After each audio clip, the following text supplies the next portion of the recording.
and gentlemen, what's going on? Welcome to episode 118 of the It's Obvious Gaming podcast. I'm your host, Preston Pugh, and I'm joined by my two best friends, Garrett Drake. Hey, boys.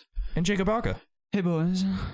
Gentlemen, how are we doing this fine Saturday afternoon? I'm a bit sick, but I'm full of T-Bell, and I'm very happy to be reunited with you both here at our sacred table. How are you, Jacob? Thanks for that. Absolutely. I'm great. It's great to be back. I feel like I haven't seen Preston in a while. I feel like it's been a while, too. Yeah, it's because we did that weird episode where we did the Ask IG crossover. That's right. Did podcast last weekend, correct? We did the podcast. We did it in the middle of the week. Jacob and I did. Did it on a Tuesday. Yeah, Tuesday. Yeah, the Ask IOG. It has felt like it's been a while since we've been here. Mm-hmm. It's good to be back, though. Yeah, sorry I couldn't make it. As you said, I watched a little bit of the podcast. Said I was sick.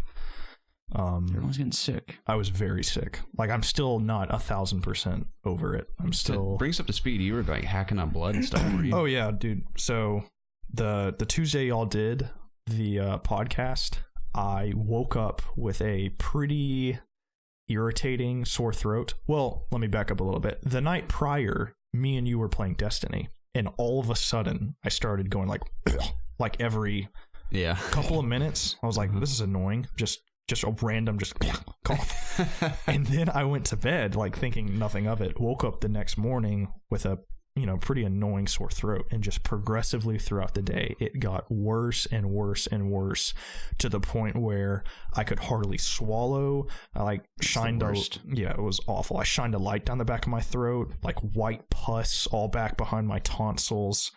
Just awful. I gargled with salt water. I ended up coughing up blood because of that. Then about an hour or two later, I was gargling up whatever the hell was in the back of my throat, spitting up pus. Like, it was awful. And then I'm just sitting there and I start getting chills and I'm freezing. So I'm like throwing blankets on top of me. Go get in the bath. Yeah, well, I took to my temperature. It was like 102. So now I have a fever. Mm-hmm. And as this is going on, y'all are doing the podcast. So, like, if there's literally, it was be physically and meanwhile, impossible. We're like, yeah, Preston's probably just skipping because I heard here. I heard that. I was like, oh my gosh, if you guys had any idea what I was going through when y'all were recording that. So I went to bed. Woke up, my fever was slightly lower. It was around 100. I went to the doctor. They ran a strep test on me. I was 1,000% sure I had strep throat. The initial test they did came back negative, but even the lady was like, I'm pretty sure you have strep, so we're going to send this out to like the lab or something or whatever. And the home lab. Yeah, the home lab. Then about 5 days later, which they told me was going to be the next day, they told me like, hey, you don't have strep. And obviously I was getting better. So clearly I knew I didn't have strep. No clue what I had. No clue what I had. That's so strange. Yeah, but I was just, as I was getting better, I was progressively coughing more and more and more. And I'm still coughing occasionally. So excuse me if I cough once or twice during this. But I'm finally to the point where I'm back to working out, and I'm back to my normal daily regimen and stuff. So, but for a week it was absolutely awful. I thought I was going to die. So I'm glad you survived, Preston. It's good to have you here. I am too. Speaking of being sick, I never get sick. Like, I can't remember the last time I got a cold. But having that said, I like once a year I'll get like a stomach bug. I remember you having a cold not too long ago. It was like a few months ago. That's not a cold. It's just allergies. That's what everyone says that I know, and no one can ever. I take my temperature, and I don't have it. I'm not sick. I mean, it's just like stuff gets backed up in my system. When you're sick, you don't always have to have like a fever or anything. Like Zach, for example, Zach could be puking his guts out and like have every cold in the book, and he'd be like, "It's just allergies, man." Like, it's fine to admit if you have a little bit of a bug. I mean, maybe you were just dead to have allergies, but I know a lot of people that can't admit when they're sick. I'm never like sick though. I don't feel bad. Right. It's just annoying because I have stuff in my nose or whatever. Well, see, my throat. Like him, I get sick, like really sick, like once or twice a year maybe. Mm-hmm. But since I've moved into my house, I've 2 times now have gotten pretty sick. I mean, this time is by far the worst, but I was fairly sick about a month ago. I mean, I missed a podcast again because of that. So I don't know if I'm allergic to really allergic to something outside, because now that I think about it, allergic I think to marriage. Yeah, exactly. That's what it is. Maybe doing the yard work for some reason in this grass, or there's something out there that's like getting me, because about a day after I had spent a couple of hours out cutting the grass, doing yard work and stuff, I got sick like this. So you should wear a mask when you go out there. That's exactly what I had to start doing, do. because our backyard's like half dirt, like one half of it's dirt, so it's just so much dust going everywhere when you mow it. Yeah, well, I'm definitely gonna wear a mask from now on, and if I get sick again like this, then something is wrong with me. Something could be floating around in the air of your house. Maybe it's a bad spirit. Maybe it's the spirit of the guy that's making you sick. What's his name, Jerry or something? Jerry. Oh yeah, the previous owner of the house. Sandusky. Yeah, his name's Jerry, isn't it? Yeah, it is Jerry. Yeah, it's probably his dead body. It's somewhere buried in the walls. Maybe sending out bad vibes. Maybe some bacterial growing on him. It's getting into the air. Lizzie's not getting sick though. So interesting. I feel like if something was He's probably out to get you because he knew you wanted to take the arrow or the pen off the mailbox. Yeah, when did these sicknesses start happening? When they start? Yeah. About a month. Was it when you after you took the thing? They started the moment I before touched the pen. Oh my god. But yeah, I feel like if there was any mildew or something like wrong with the house, Lizzie would have gotten sick as well. So, and Lizzie wears a mask if she helps me out in the yard. So I'm 90% sure that's the case. It's a shame getting sick from your own front lawn. Mm-hmm. Sounds like you made a terrible investment, Preston. You should be ashamed of yourself. Yeah, I'm really sorry. But besides that, I had it's not very nice. Fun video game filled week. But we'll get into talking about that later. Certainly. You two, Jacob hasn't been sick, but I followed your sickness and picked up a sickness of my own. And it's funny because I thought I was going to avoid the PAX plague, and I did until I got on my plane to fly home from Seattle, and the individual next to me, right across the aisle, I was in an aisle seat, and the person next to me was on the aisle as well, coughing up an absolute storm, hacking up all kinds of crap like you had been previously, Preston, the entire flight for about 5 hours. And I was like, I'm going to catch that. It's impossible. I'm sitting right next to them. We're stuck in this tube flying through the air. I'm coming home with that sickness. And lo and behold, I have that sickness now, and it's quite unfortunate. I can't breathe through my nose, struggling there. I've had a scratchy throat. The throat's a little bit better. It's mostly my nose now. It's all in the face right here. Sucks. But I may have to get up and blow my nose at some point during the podcast. Forgive me if I need to do so. Just blow it into the pop filter. I was thinking about it. But that sucks. I mean, I truly define sick and tired at the moment. I'm very tired. I'm very sick, mostly because I'm still recovering from PAX, and it's been nonstop work, not only during it but since then. And I've hardly had any time to play Destiny, which we're going to talk about. But I'm surviving, and like I said, it's good to be here. So that's really all from me for now. Excellent, Jacob. Besides video games, how was your week? It was fine. I don't dream a lot. But I actually had a dream last night. Okay. And it was the strangest dream I've had in a while. Well, I don't have dreams a lot, so just a dream that was strange. Technically, you have dreams every night. Yes, technically. Yeah. I mean that I don't remember them. Okay. But apparently I had to, for some reason I was in this like volcano and I had to barter with like some... It's either the devil or the monster, or some kind of fire monster or something. It was like something from Lord of the Rings or something. But a Balrog? So yeah, something like that. Okay. But I had to like pay him for some reason. How'd you have to pay him? What was the currency? I don't know. It was demanding that I pay him. Yeah, it was either I give him like some amount of money, or I had to give him myself. And I couldn't come up with the money, so I had to sell myself. Like, that was my only option. In what sense of the word? Like a slave of some sort? Not like just go to hell, I guess. Okay. Yeah, it's a really weird dream. Then I gave myself up and I woke up. Wow. Yeah. Man, what does that say? I don't know. Kind of freaked me out when I had a dream about the It Clown a few weeks ago, like I mentioned. Oh, really? And it was actually a lot of shots from the trailer when I watched the movie in its entirety. A lot of the shots that were in my mind in my dream were just from trailers for the movie. So I guess I was just dreaming about the trailer for the movie. Gotcha. So great movie, though. I've seen it. I know many of you out there in the community have as well. So please be sure to share your thoughts in the comments below regarding it, because I thoroughly enjoyed it. Great movie. I was never once even slightly frightened, and that's not me trying to act cool, like, oh, I'm not afraid of anything, because I get scared plenty in movies, trust me. But it specifically was not scary to me. I've never had a fear of clowns at all. I don't know why people are afraid of clowns, but he looked very cool, and definitely some really eerie, spooky imagery in the movie. And so, even the parts that were meant to be spooky looked very cool visually. And I loved every moment of the movie, but I was never once actually scared by it. But I love the design of Pennywise himself. The cast of the Losers Club, as they're called, were all fantastic. The writing was brilliant, and I'm convinced that Finn Wolfhard, who plays, he was in Stranger Things. He plays Richie in the movie. I'm not going to spoil it for anyone who hasn't seen it, but those of you that have seen it know his quote at the end of the movie when they're facing Pennywise is hands down one of the best movie quotes I've ever heard in my entire life. I'm convinced it's going to be up there with "Come with me if you want to live" and "May the force be with you" and stuff like. Wait, who says the line? Finn Wolfhard. He was the main boy character from Stranger Things. It is amazing. Like, that's going to go down in history as one of the best quotes of all time. But love the movie, so I'm excited to see it again at some point. Oh, yeah, cool. Mm-hmm. What's cool about the It Clown, though, is that he takes on the form of what you're afraid of. So for me, it'd be the aliens from Signs, and that would terrify me. And then he eats you. So were all the kids just scared of clowns? No, that's what's funny. In the book, apparently, you rarely see Pennywise because he takes on the form of all their fears. But Pennywise became so famous through the miniseries back in the day with, I don't know, who was his name? The guy who played the original clown. I know his name. I always blank when we come to names in the podcast. Is it Terry? No. Terry? No, but the guy who played the original clown was so famous that the clown kind of took over as like the iconic imagery from It. And he kind of became a villain, sort of like Michael Myers or Jason Voorhees, for example.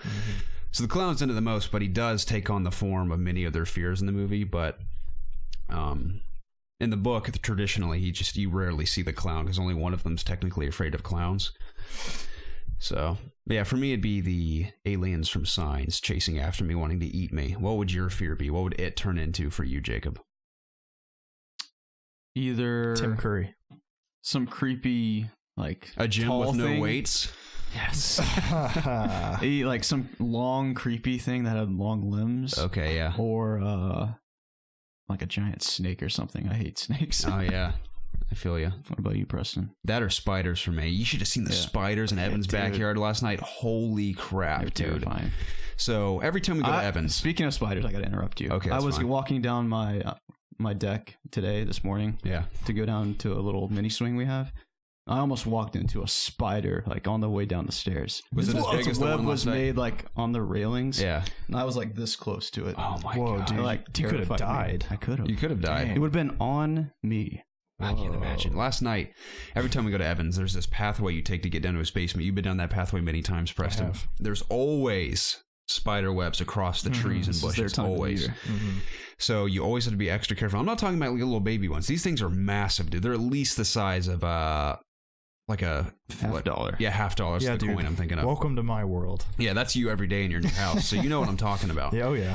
Well, usually they're in that pathway. Praise the Lord, they were not there last night. But we went to leave to go to QT like we traditionally do. And as we're coming out, we realized there is a spider with a web that is one of the biggest webs I've seen personally in person in my days. But a web spanning from a tree branch all the way to the ground and like halfway across his driveway. And I had walked inches from walking right through it. And you can't see it unless you flash your light, and this massive spider just waiting to kill anything that walks through it. It would have bit me in the eyeball or something. Yeah. But it was horrifying to see that because I was so close to walking over. And on the way back, we're like, all right, guys, remember that spider. We got to be careful. We got to walk around that spider. So walking very, very slowly around the spider. And we come around this vehicle. Okay, you have to go in between the spider web and this vehicle in his driveway. So we go through and I turn this corner, dude. And Jacob knows I screamed like a girl last night. Shine my flashlight. The exact same size spider, but a different one is dangling right down at my waistline. He had been coming down from something. And I said, It's the thing. I walked right by that when I got there. I don't know how we weren't. It's a miracle. I mean, Must have just built it. I Or wasn't it guess. coming down from something? It was. Yeah, it was coming down. I guess building a web Yeah, dude. against the car or something. But We got there just in time. I screamed like a girl, and I'm pretty sure I scared everyone else because I was screaming so I so think me and violently. Evan ran into you from behind. Yeah, So we avoided them. But yeah, spiders would be another thing the It Clown would use against me. What about you, Preston? I don't really even know. The only thing in like a movie or game or something that is like really freaked me out, I guess like Silent Hill creatures in general are really creepy to me. I don't even know the names of them. There was one in 4, like these 2 Siamese babies that walk on their hands. I think freaking freaks me out. But even more so than that, Fallout 3's the ants, like the giant ants, like the queen ant. Yeah. That thing, every time I'd see it, I would literally like shake, or not shake, it send like chills up my spine because it just looked so disgusting. And for some reason it just flipped me out that anytime I'd ever have to fight it, or I would randomly come across one, I couldn't even look at it. I would have to like hide behind cover and like just use VATS, throw grenades at it or something. It just absolutely horrified me. So a giant ant with like wings, that's like the scariest thing ever to me. I've said this 100 times, but the feral ghouls did that to me in Fallout 3. They're whatever. Just to be in a dark sewer and you can't see anything, but you hear it running towards you from some direction with that screech. Oh man, that effed me up. What about Marguerite Baker? Oh, the big version of her, the boss version. That's essentially a giant insect. That's what I mean by like long limbs. Yeah, that was terrifying. That was easily the most scared I've been. Yeah, probably in. That's the most scared video game wise I've been in. A long time. A long time. Yeah. Long time. It's not every day I fall out of my chair. When you like first go up those stairs and she like pops in the window. Yeah. Jacob knew because Jacob had seen it. And I was like, she's probably going to come up from behind me or something. I could see you when you go back to watch the video, you can see Jacob getting ready to brace me because I'm about to scream. Oh man. I'll never forget that. I think I watched PewDiePie play through that game. That in VR is just so that's my good. favorite walkthrough we've ever done by far. I had so much fun with that. Did you hear about is it in the news, the Resident Evil 7 stuff? No, I didn't hear about that. Yeah, the gold edition is coming out in, I think, November, I believe. But along with the gold edition, the No More Heroes DLC is finally coming out. Ooh. I heard in a podcast I was listening to, I don't know if this is entirely accurate, but they had sourced out the No More Heroes DLC. And to catch you guys up, I'm not going to spoil anything, but do you know what I'm talking about when I say No More Heroes DLC? I don't. So when the game ends, a character comes out and then it says continue the story with this free DLC. Well, apparently they like outsourced it to another company and were not satisfied with the results, so they took it back internally to Capcom and they're like, no, we're actually going to make this awesome. So that's why it's been so long, almost a year, like for it to come out. So that's a free DLC. You don't even need the seasons pass or anything, and it continues the story with a big character from the Resident Evil franchise. Apparently takes place in swamp areas. So I'm assuming it'll be a little bit more action packed. Like you might have a little bit of the same assets if it's using swamp stuff. Yeah, I'm sure the like weaponry is going to be more like military like and stuff. You know what I would based on love the if they could somehow playing. figure out to incorporate the aim controller with this DLC, considering the character you're using and the weapons he uses. That would be awesome. That'd be so awesome. Yeah. I'm assuming this is going to be VR compatible. I wouldn't see why it wouldn't be. But they also announced that a other DLC that is going to be $15, or I think season pass related, is going to show what Zoe was doing, which she is actually the baker's daughter. Something happens with her towards the end, and I think this DLC kind of shows a part that just kind of explains her backstory a little bit more. So that's going to come out as well. And like I said, the gold edition is going to come out with this, and it's going to contain like all the DLC and stuff with it. I could see Zoe's portion being quite spooky. Yeah, just based on the glimpses you get of how everything played out with her when it all started. Did you play that DLC? I watched it. I didn't play it. It was good. It was pretty scary. Okay. The DLC I'm referring to is you actually play as Zoe when the Bakers first kind of start turning into what they become. So it's pretty creepy. I actually played all the DLC and I liked it. Did you play the one where Marguerite kept coming in the room? I did. I watched someone play that one. Yeah, that was very stressful. That's when we have to figure out how to move stuff around and figure out how to get out and put it all back to normal before she comes. You have to get out, which involves you like moving pictures around and stuff. Yeah. But before she comes back, you have to put everything back to where it was, and she'll just like come over to your bed and like look around, and you're just like sitting there. You're like, oh crap. So, but yeah, I really enjoyed the DLC. Both two of the DLC packs that came out, I thought they were good. So.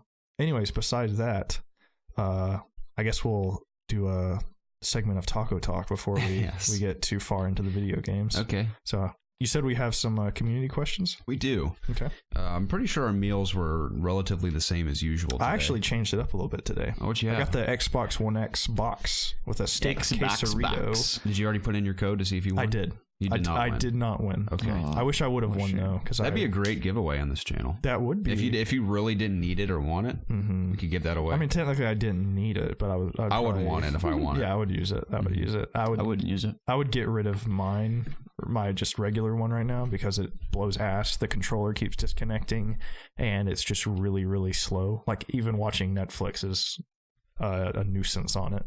So I'd use it as a new Netflix machine. But yeah, but it's new hardware, so I would have enjoyed a much more expensive footstool. Yeah, exactly. But it's not as high as the original one either. That's true.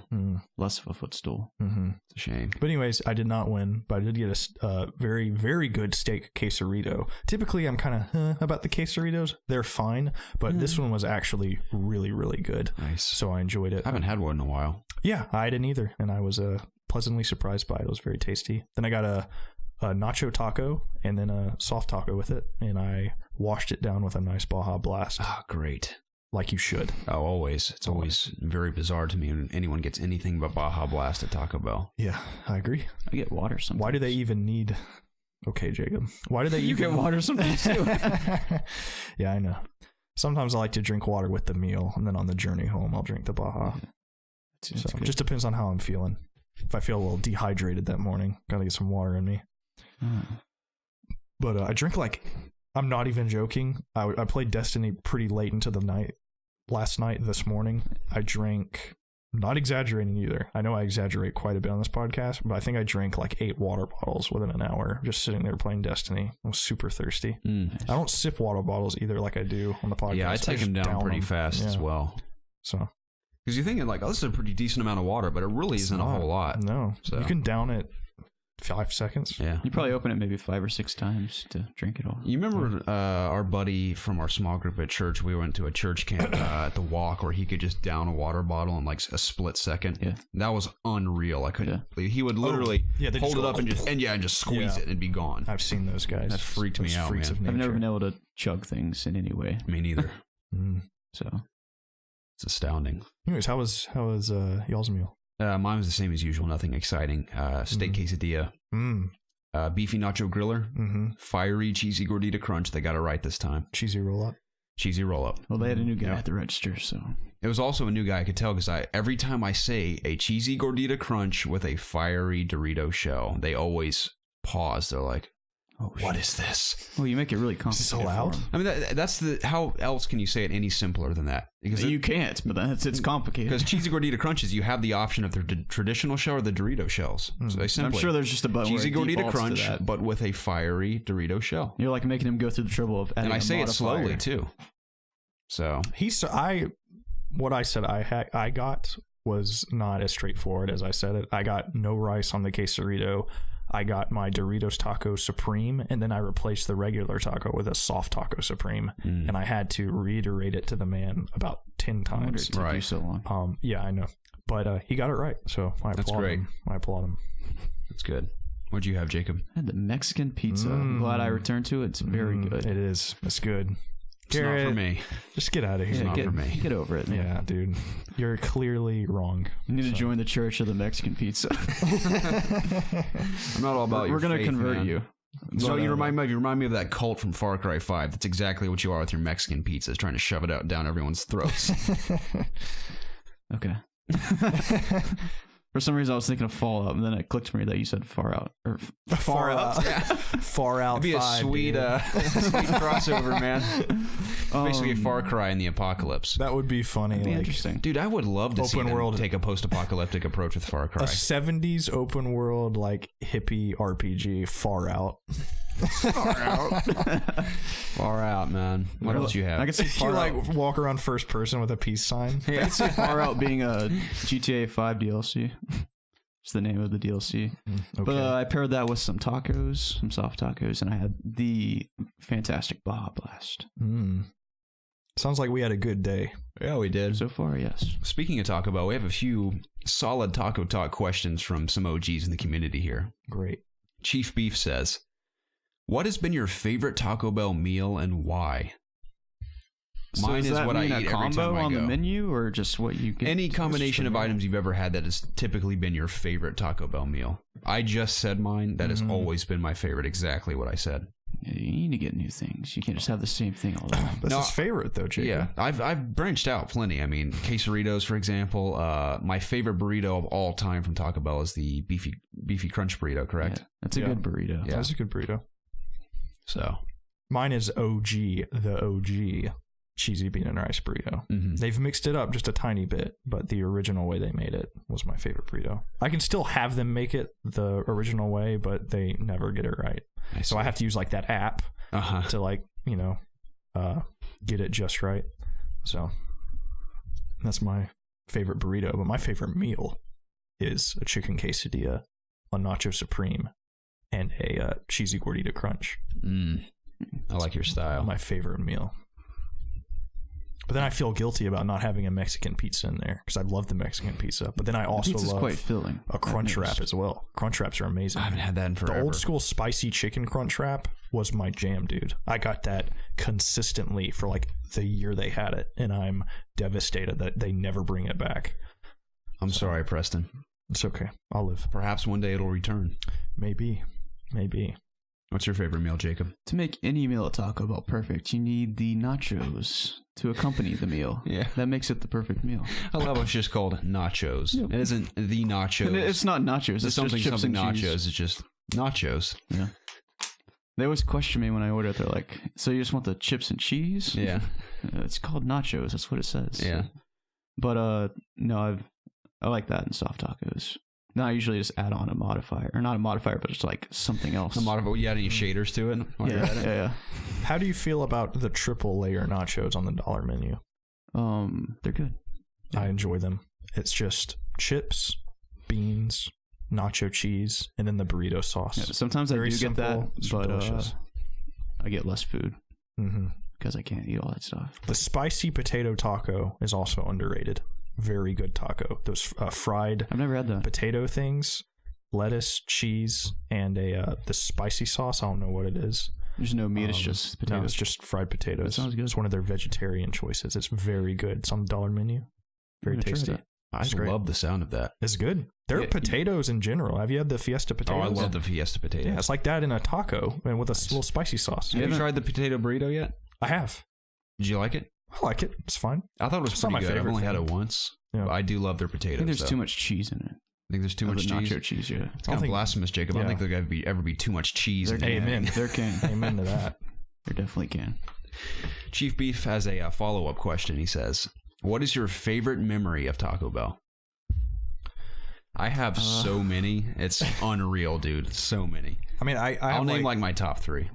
Oh, top three? Yeah. I just have I don't have like a specific memory, but I have like a just us when we lived in the apartment making our runs out to our local Taco Bell and just coming back and Yeah, those collectively make up one big memory for me. and like binging on whatever of we were Thrones and watching. stuff. Stuff Yeah. like that. That's really great. And then I go back to my childhood where I would quite frequently spend the night at my grandparents' house. And when I was a kid, my uncle was also currently living with them. He was going through a college and stuff.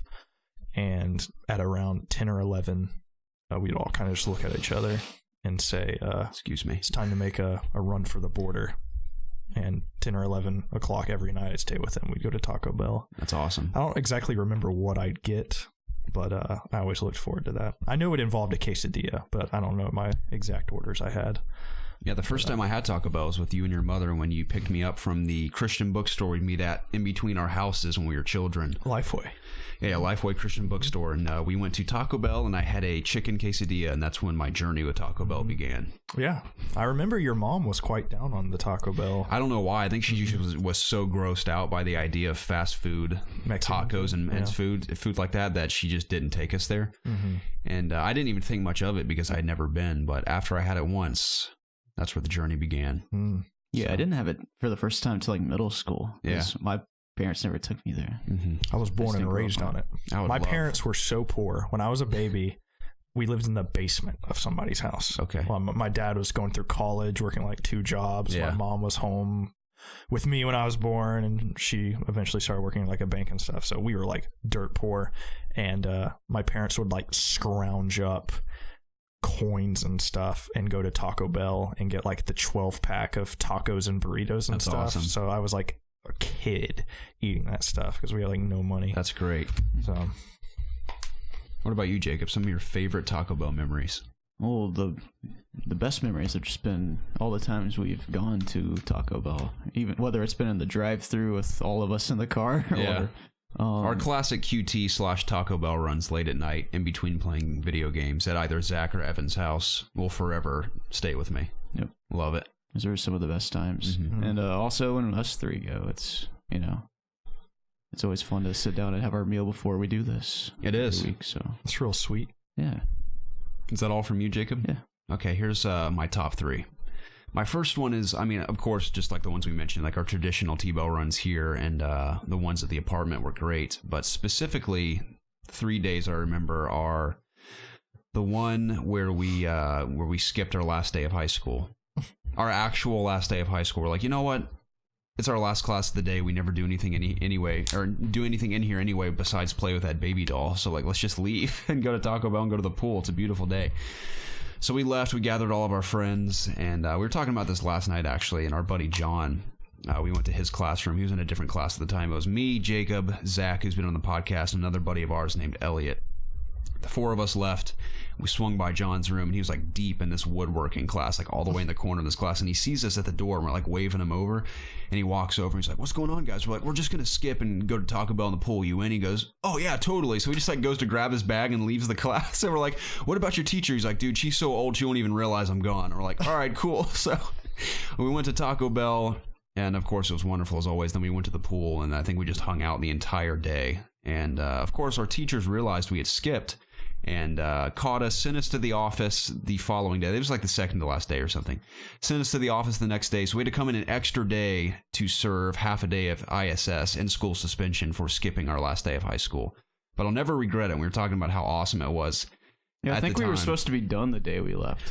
Right, and we had to come in back to do ISS because we skipped, which is hilarious that our very last day of high school was spent in school suspension. But even to this day, we don't regret it because that meal was delicious and we had a beautiful, fun-filled day at the pool.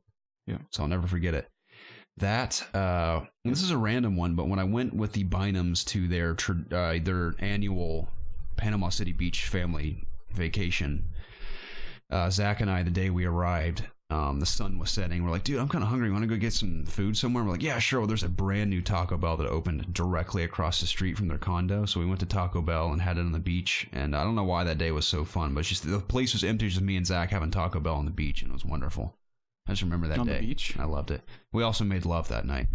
The third memory is probably from, I think I was going to say all of our apartment trips was my third memory, just collectively. But those 2 days specifically, aside from our traditional Taco Bell trips, are my favorite Taco Bell memories. Yeah. But yeah, Sam Harris says it's the final Taco Talk question. A lot of Taco Bell action today. Yeah. He says, "As a fellow T-Bell connoisseur, I find that the box meals not only give you great value, but they have some pretty cool giveaways along with them. What was your favorite giveaway from those boxed meals?" I know what yours is, Jacob. Yeah, what would that be? The gold PS4, man. Oh yeah, I got a gold PS4. You did. One Yeah. of 4,000 people, I I'm believe. still astounded that I actually won. It's amazing. That was one of our first unboxings, too. Was it? I think we did the Pip-Boy first, and I think gold PS4 was right after that. So, Yeah. Still have it today. Still using it. nice. It's a good PS4. It is. Runs Destiny 2 well. Great. Yeah. You still using that gold controller? I haven't used the controller. Oh, Yeah, okay. I don't know why. Do you have it on display somewhere? It's just in the bag it came in. Okay. I like that, Jacob. Yeah. I'm a fan Never of gonna that. touch that one, even though they sell gold controllers now. I'm a big fan of I'll those use it new, eventually, so don't get your hopes. clear controllers. Dude, those look cool. I like the red one. I like the yeah. white one. I'm digging those White for one looks sure. cool. I might have to pick myself up one. Oh, yeah. Yeah. This thing, I need to replace my Scuff controller, so I'll probably do that. Okay.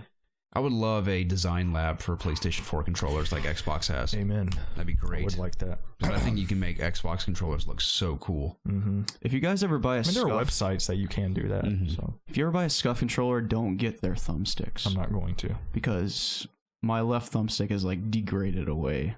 It's really frustrating. That's There's because like, you bought into the like, hype of this slump product, on the Jacob, side and of it's the really stick. not that good. I mean, the paddles are great. That's why you buy it. I mean, it doesn't really help that much in Destiny, but a game like Call of Duty Does it improve really your helpful. game at all? What, playing FPSs? Yeah, with like the paddles and stuff. Yeah. Oh yeah. Yeah, I have that my bobber, the Dominator. You can stick on the back. You can keep That your helps thumb on the immensely. stick instead of pressing X or circle. Cool. Yes. I've never felt compelled to use one of those doohickeys. I like it. Speaking of mapped controls, or well-mapped controls, I played, I'll get into more detail later on, but I played an indie game at PAX that was sort of like Towerfall Ascension, but you play as birds, and it's more from an isometric perspective. And the controls, so you never have to take your thumbs off the sticks. Obviously, you move with the left stick, you aim your bow with the right stick, you jump with right trigger, and I think left trigger uses your power up. So you always just use your two thumbs and your two index fingers, and the rest you never have to move them. So you're just constantly on the move. And I thought those were brilliantly mapped controls. So you never have to like move your thumb to A to jump or anything. I really appreciated that. You can in Destiny, you can go to like bumper jumping to where. Can you? Yeah. I know a lot of people doing that, but to activate your super is with X, and that kind of just seems. Yeah, that's kind of weird. Because you can't aim your super. You know what I mean? What do you normally activate it with? And why? L1 and R1. Oh, wait, in Destiny? Yeah. Oh, that's right. I'm thinking of something else right now. I've played so many games in the last week that I can't. Everything is mixed into my mind right now. I've played maybe a few hours of Destiny, so just getting back into it. Well, getting back into it. You previously played. Yeah, almost all of it, but catching up, I should say. My favorite boxed meal isn't really anything specific. I like the idea that you can win these consoles through box meals, but I never buy box meals because I feel very confined. Like, you have to have these items. I'm like, well, what if I don't want those items? That's why I never participate in the boxed giveaways. Yeah. There needs to be a make your own box. That'd be awesome. Yeah. Like a certain amount of items, but they have to maybe meet a certain price point or something. Maybe they're trying to sell certain kind of items. Probably. I mean, for the most part, they're just like a big item and then like a variation of 2 tacos or something.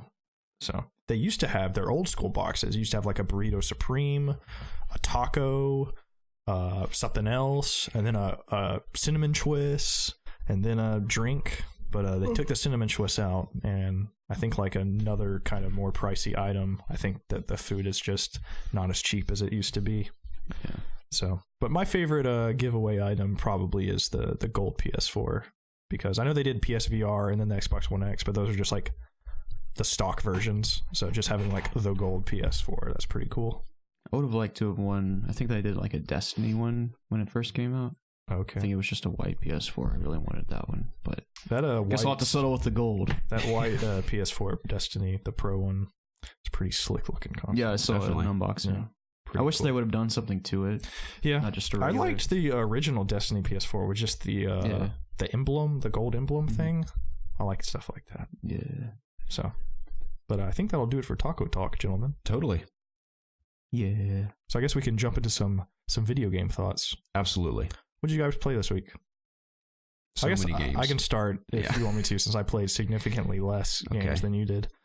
Obviously I played Destiny, but we'll probably talk about that as our main topic, I believe. So I'll give all my thoughts on that game once we start talking about that, obviously. But I played another game for a pretty big chunk of time. That's a really dumb way to say it. Is this the one you told me about? This is the one I told you about. Well, I got something else a little out of the way. I got Sonic Mania. I was going to get my oil changed in my car, and I just wanted something to play while I sat there for about the hour or two. I ended up not even going to get my oil changed because it was going to take like 6 hours. Man. I had the game. I hate when you show up and they're like, "Oh, it's gonna be a while." Yeah, I don't know if they're lying or they just don't want to do it because there's like hardly anybody in there. But for all I know, they could be booked with doing longer things. Never go at lunchtime to get your oil changed. Yeah, I woke up. learned that the hard way. I woke up several years so ago. late. So actually, I'll make an appointment. But anyways, I bought Sonic Mania. I'm a few levels into it, and it's fun. I have no nostalgia really for Sonic. I mean, I played it as a kid on my uncle's Genesis, but I wasn't really super into those games when I was a kid. So all the callbacks and stuff in the game, like the remakes of some stages. I don't even know what stages are remakes, of older stages because I hardly played any. But it's fun. There was one part there was a boss fight that instead of actually fighting a boss, you went into a Dr. Robotnik's, I think, a Mean Bean Machine puzzle game where you actually played Robotnik in this puzzle game that was a puzzle game on the Genesis, and I thought that was a really cool, like, creative boss fight and kind of throwback to that game. So that was fun. But yeah, I forgot what podcast it was, but somebody said that don't try and play the game fast. I know it's a Sonic game and you're like, oh, gotta go fast, but explore, jump, take your time jumping. Don't always have don't try to get through as fast as possible. And I think that's how I initially played through Sonic games, because it's like, oh, I want to keep that momentum up, I want to go as fast as possible. So I actually played it as just like kind of a regular platformer where a few sections you would go fast, and I'm enjoying it way more knowing that, you know, I'm not supposed to be flying through these stages as fast as possible. So I'm finding like bonus stages and stuff, and I'm enjoying it a lot more. The game looks great. The soundtrack is freaking awesome. I just got off this one level called Starlight Highway or something, and I have to find that song and like just listen to it because it is so awesome. So but yeah, I'm digging it a lot. I look forward to playing more of it. So yeah, it's cool. Nice. So last week we were talking about overrated games, and I said that I thought that Fallout New Vegas was overrated. And then I think I kind of walked it back a little bit, but I still kind of stuck with my choice. I don't remember exactly what I said, but I was thinking about it on my way home about how just so many people rave about that game. And I even got home and I was just going through YouTube, and some of my suggested videos were videos that were talking about New Vegas, comparing it to Fallout 4, 3, just how it's the best Fallout, blah, blah, blah, for these reasons. And I watched a few of those videos and I'm like, okay, these are interesting points and stuff. I just wanted to see for myself. So Fallout New Vegas was like $3 on Steam. So I just downloaded it. My initial impressions were kind of not very good because the game wasn't running very well. It was very stuttery. My frame rate was locked at 60, but the game was stuttering. So I Googled it, and a lot of people had this problem. So I actually had to install a mod, an anti-stutter mod, that fixed it immediately. So from that point on, the game's running perfectly. Everything's fine. Now, is this a mod in the game internally or an external mod that you download for your computer itself, or is it just for the game? It's just for the game. Okay. Yeah, it's like just a file you have to download and then insert it in one of the game's files. Okay. You know, in the actual thing. So it's a common issue. I think on newer hardware, for some reason it stutters for some reason. I don't know. So somebody made a mod to fix that, and since I installed it, I've had no problems running the game whatsoever. But I've put, I think my Steam gameplay time said 16 hours. So I played a decent chunk of this game, but for it being like a Fallout game, that's by no means a lot of time. Like, there's still a ton of game left. But this game is fantastic. It is way better than I remember it being. Like I said, when I initially played it, I was kind of just pissed off. I was going through a breakup and stuff, so I think I just was looking at this game negatively. But, and there still are, I still have some grievances that are the same. Like, I still don't think the Mojave Wasteland is the most interesting place to explore. There are interesting areas. Like, there's a vault, I think it's Vault 22, where the residents in this vault learned how to grow plants and stuff. So plants and wildlife are like oozing out of this vault, and it's a really cool contrast of color because the entire world is very brown and orange because you're in the desert, and you see this vault and there's just green trees and stuff coming out of it. So immediately you're like, oh dang, I gotta go explore that. So you're like, going through this vault, and there are like these spore people that are like running at you on all fours. They're pretty scary. But that's an interesting area. There's another place called Jacobstown. I remember it from playing it on the 360, but people have been talking to me about it. It's like a ski lodge where super mutants are taking resident, and you can like go talk to them and stuff. So that's a pretty interesting area. So there are some cool places, but overall, just exploring it is kind of just like, it's just a giant desert. And like I said, the actual Vegas Strip is pretty underwhelming. It's pretty small. But I guess I'll talk about the gameplay really quick. It's it's better than Fallout 3 because you can actually aim down the sights, but for the most part it's Fallout 3. In terms of gunplay and the actual combat, Fallout 4 is far superior. I don't see how anybody can even argue about that at all. The gun handling and the actual satisfaction of shooting people and stuff is far better in Fallout 4. Now, what New Vegas I think is doing better than Fallout 4, because I was playing Fallout 4 pretty consistently up until this point, is just the overall story, the choices, and the characters. They are freaking awesome. I have done so many memorable quests just in the short time I've played, and there are so many memorable characters. The entire point of the game is you are shot by this guy named Benny for this platinum chip you have, and he didn't kill you, so you wake up after having this almost life-ending this life-ending injury, and you just have to find out why he did this to you. So you just kind of follow clues that he has left behind to kind of track him down to New Vegas and figure out why he shot you. Why? Because you're a courier and you're like transporting this platinum chip that he took from you. Like, why were you doing it in the first place? And just along the way, obviously, like in a Fallout game, you're having to go off and do different quests that really don't have anything to do with the main quest, obviously side quests and stuff. I did one where I went to this facility where a bunch of ghouls have this like religion, and they need to transcend into the next life, so they're trying to build these rockets. And there's this one guy in there named Chris, I think, and he's not a ghoul, but he thinks he's a ghoul. So you're like, hey man, you're not a ghoul, and he's like, shut up, smooth skin, like I am a ghoul. And everybody's like, yeah, just don't tell him he thinks he's a ghoul. Just like there's memorable things like that, and there's so many choices in these quests. Like, you can, if your speech is high enough, you can convince him he's not a ghoul, which I invested all my stuff in speech. Like I'm like using my charisma to talk everybody out of stuff. Like that's super fun to play that way. And I convinced him he's not a ghoul, and he's like, oh man, we should sabotage these guys' spaceships. So instead of like sending them off, we like blew them up as they were going up and stuff.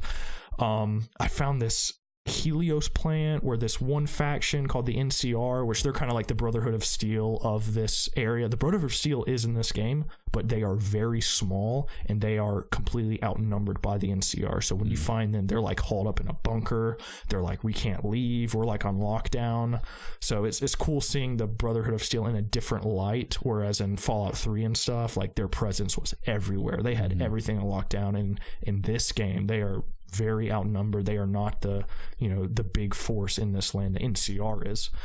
And they had like taken over this power site called Helios 1. You can power it back up, but you can choose where you want to send the power, because the NCR is like, no, we need it to power these specific areas. But then this one scientist is like, well, it'd be morally better if we send it to everybody. But then when you go send it to everybody, it tells you like, the power plant might shut down because there's not enough power. So I was like, do I need to risk sending it to everybody, but it could fail, or do I just need to send it to where they asked for it to go and it not fail? Or I could just blow it up. Or there's a weapon that the Brotherhood of Steel was trying to make out of this plant and like send a laser beam down and just kill all the NCR people. Like, there's so many choices, like more than just two. And it's not black or white. There are like pros and cons with all of these quests, which is making it so interesting to me. Because like the NCR is kind of perceived as like, you want to think of them as the good guy. But one of the first quests I did was I went and saved a sheriff in this town called Prim. And as I was escorting him back to where he needed to be, a gang called the Powder Gangers had taken over this place and they had taken him captive. I was escorting him back and he died. So I got back to the people and they were like, well, we need a new sheriff now because our sheriff dead. And I had multiple choices. There was this robot who I could, if my science was high enough, I could have programmed him to be the sheriff. I could go find this old sheriff who's a powder ganger, who's a bad guy, who I could convince him to be like, hey, you need to help these guys out. Or I could go to the NCR and say, hey, can you guys help them out? Which I did that. But they came into the town and just were like, all right, this is our rules now. You're doing exactly what we said. And I was like, oh, was that the right choice? These guys are supposed to be like the good guys, but they're just trying to take over everything. So it's like, I don't even know who's good or bad. It's just like everybody's trying to, I think they have good intentions, but they're kind of acting like a dictatorship almost. They're like taking over everything, and they're like, all right, what we're saying, what we say goes and stuff. And all of these factions, and that's not even all the factions, there's the fiends, there's these bombers, like there's so many factions, and all of them have reputation for you. You can be shunned by them, you can be liked by them. Like the NCR, I'm heavily liked by them, so they gave me like a walkie-talkie so I could call in reinforcements if I'm ever in trouble. Whereas the powder gangers, I've killed several of them, so I'm shunned by them, so they'll shoot me on sight. But if I want to get in with the powder gangers, I can actually wear one of their outfits and it'll give me favorability with them. But if I'm wearing a powder gangers outfit, then the NCR hates me, so they'll shoot me on sight just based on what I'm wearing. So it is so much more in depth in terms of reputation and who likes you and stuff than Fallout 4 is, like, by far. Whereas Fallout 4, there's like three. There's the Institute, there's the Railroad Brotherhood, and then there's like the Minutemen. Yeah. And I never felt like really what I did mattered that much. I know the ending changes, but just in the short time I've played this game, I feel like every decision I'm making, like, it's telling you who it's affecting. And on top of that, there's still that good and bad karma system that's going on in the background as well. So needless to say, I know I've rambled on. I didn't mean to go on this long about the game. That sounds wonderful. You're making me want to play it. I'm so impressed by it. I cannot believe that I was just kind of like poo-poo on it. I feel like, I don't know, that's why I'm glad I went back and played it, because clearly there is something here that I was just too ignorant to see. Or like I said, I just had a bad perception of this game. How does it rank with the other Fallouts? That is what I still don't know. I feel like I need to at least play a little bit of Fallout 3 after this, and kind of, because I still think that exploring in Fallout 3 is better. The Capital Wasteland is more engaging, and I enjoy that more than the Mojave Desert. But I don't know how the stories compare. I feel like this game has more choice than Fallout 3 had. I don't know if I have a bias towards Fallout 3, because that was like the big RPG for me that really, made me realize that there were games like this and stuff. It was my first big open world RPG, so I don't know if I like have nostalgia for it or whatever. Yeah, I don't know. So it'll be not that it matters which game is better. They're all excellent games. I just kind of, just want my own opinion in this whole, like, which Fallout game is better. So I can see now, definitely I can see now how this is some people's favorite Fallout game for sure. So nice. And then I played Destiny. Excellent. And that's all I have to say about that. Sorry I rambled on for so long. No, that's okay. Sounds like a solid week of video games. Yeah, and for $2, dude. Literally $2? Yeah, it was $2. Okay. So, all right. Yeah, it was great. And I've heard the DLC is freaking fantastic for the game as well. So, who knows, like, with everything else coming out, how long I'm going to be able to play New Vegas. I mean, like I said, I've already put in 16 hours in it, so I'm pretty committed to it. But I would like to at least check out some of the DLC. So, anyways. Cool. What'd you play, Jacob? Played a little bit more Kingdom Hearts 2. Got up to the point where I beat one of the organization members, the water guy. And then I fought like what was it, like 500 Heartless in that open field. And was that as badass as you remembered it as a kid? No. Yeah, I know. No. I remember as a kid, I was just like, stands around and watches you while you attack a few things. Yeah. And I think in one of the cutscenes during that part, they didn't like update it, so it still looks like PS2 graphics, and it looks kind of bad. But I mean, it was still cool for what it was. I just got to the Beast Castle the second time you go there, and I'm about to face that organization member. But I don't know when I'm going to get back to it, because when Destiny 2 came out, that's all I played, and that's all I played this week. Great. Well, I just got back from PAX, and I played countless games. I'm not going to talk about all of them, because a lot of them are, I wouldn't say not worth mentioning, because everything I played was cool. But I'll talk about the big ones that really stood out to me. But yeah. PAX itself... Screw indies, am I right? Yeah. PAX itself was awesome. It's hilarious, because going into E3, everyone's like, E3's rad, dude, it's so cool. And of course they were letting in the public again, which isn't a big deal to me, because if I were the public, I'd want to go to these events too, which I always have wanted to. But E3 was, like I mentioned, was so packed. It was impossible to get anywhere. I mean, we were bunched up together the entire time. No matter where you went, you were just crammed against like 5 different people trying to get somewhere. So going to PAX, everyone told me, PAX has twice as many people E3 has. It's insane. Like, it's just not even really worth going because it's crazy. But PAX was significantly more peaceful and laid back than E3 was. And someone told me when I was there, because I mentioned that, it's like, I heard PAX is supposed to be like way worse than E3. They're like, no, dude, PAX has been letting in the public for so many years that they've kind of figured out how to control like the traffic and everything. So plenty of room to walk, plenty of room to breathe. I never felt like anything was overcrowded. And it was awesome. It was very nice when I was there. So the crowds were not nearly as bad as E3. The show floor itself was in the Washington State Convention Center. It was much fancier than the LA Convention Center, I will say. A lot of fancy fountains and giant windows that let you see outside into the city and everything. It was very beautiful there. But the very first day, they let press in an hour early before the public so we could really jump on games that we probably wouldn't have had a chance to play otherwise because the lines got so long. So the first game I ran to when they opened the doors to the press was, of course, Super Mario Odyssey. Did you run? I didn't run, no. But the press was, I mean, there's a lot of press there, but in comparison to the public, there's like hardly any press there. So I jumped right into Super Mario Odyssey. I was like the third in line to play it, which is awesome. So I got to play that finally because I did not get to play it at E3, and it was just as wonderful as I'd hoped it would be. I mean, if you've seen gameplay, it's exactly how you'd probably imagine yourself playing it. It feels like a Mario game, I guess. And the music was wonderful. The gameplay was cool. I played in the Sand Kingdom, the one where you can, and there's all the, of course there's sand, and there's the little town. You can get the little sombrero outfit and everything. But I actually got a tuxedo with a fedora. So I wore that outfit. But of course I, what's the word I'm looking for? Possessed a bullet and flew around and knocked some stuff over. And I love that section where you can go in through the hole and you like morph onto the wall and see old 2D graphics side scrolling and you do that area. That was cool. I was collecting moons along the way. Moons? Yeah, the little collectibles in each map that you can collect. Oh, they're like crescent moons. Mm-hmm.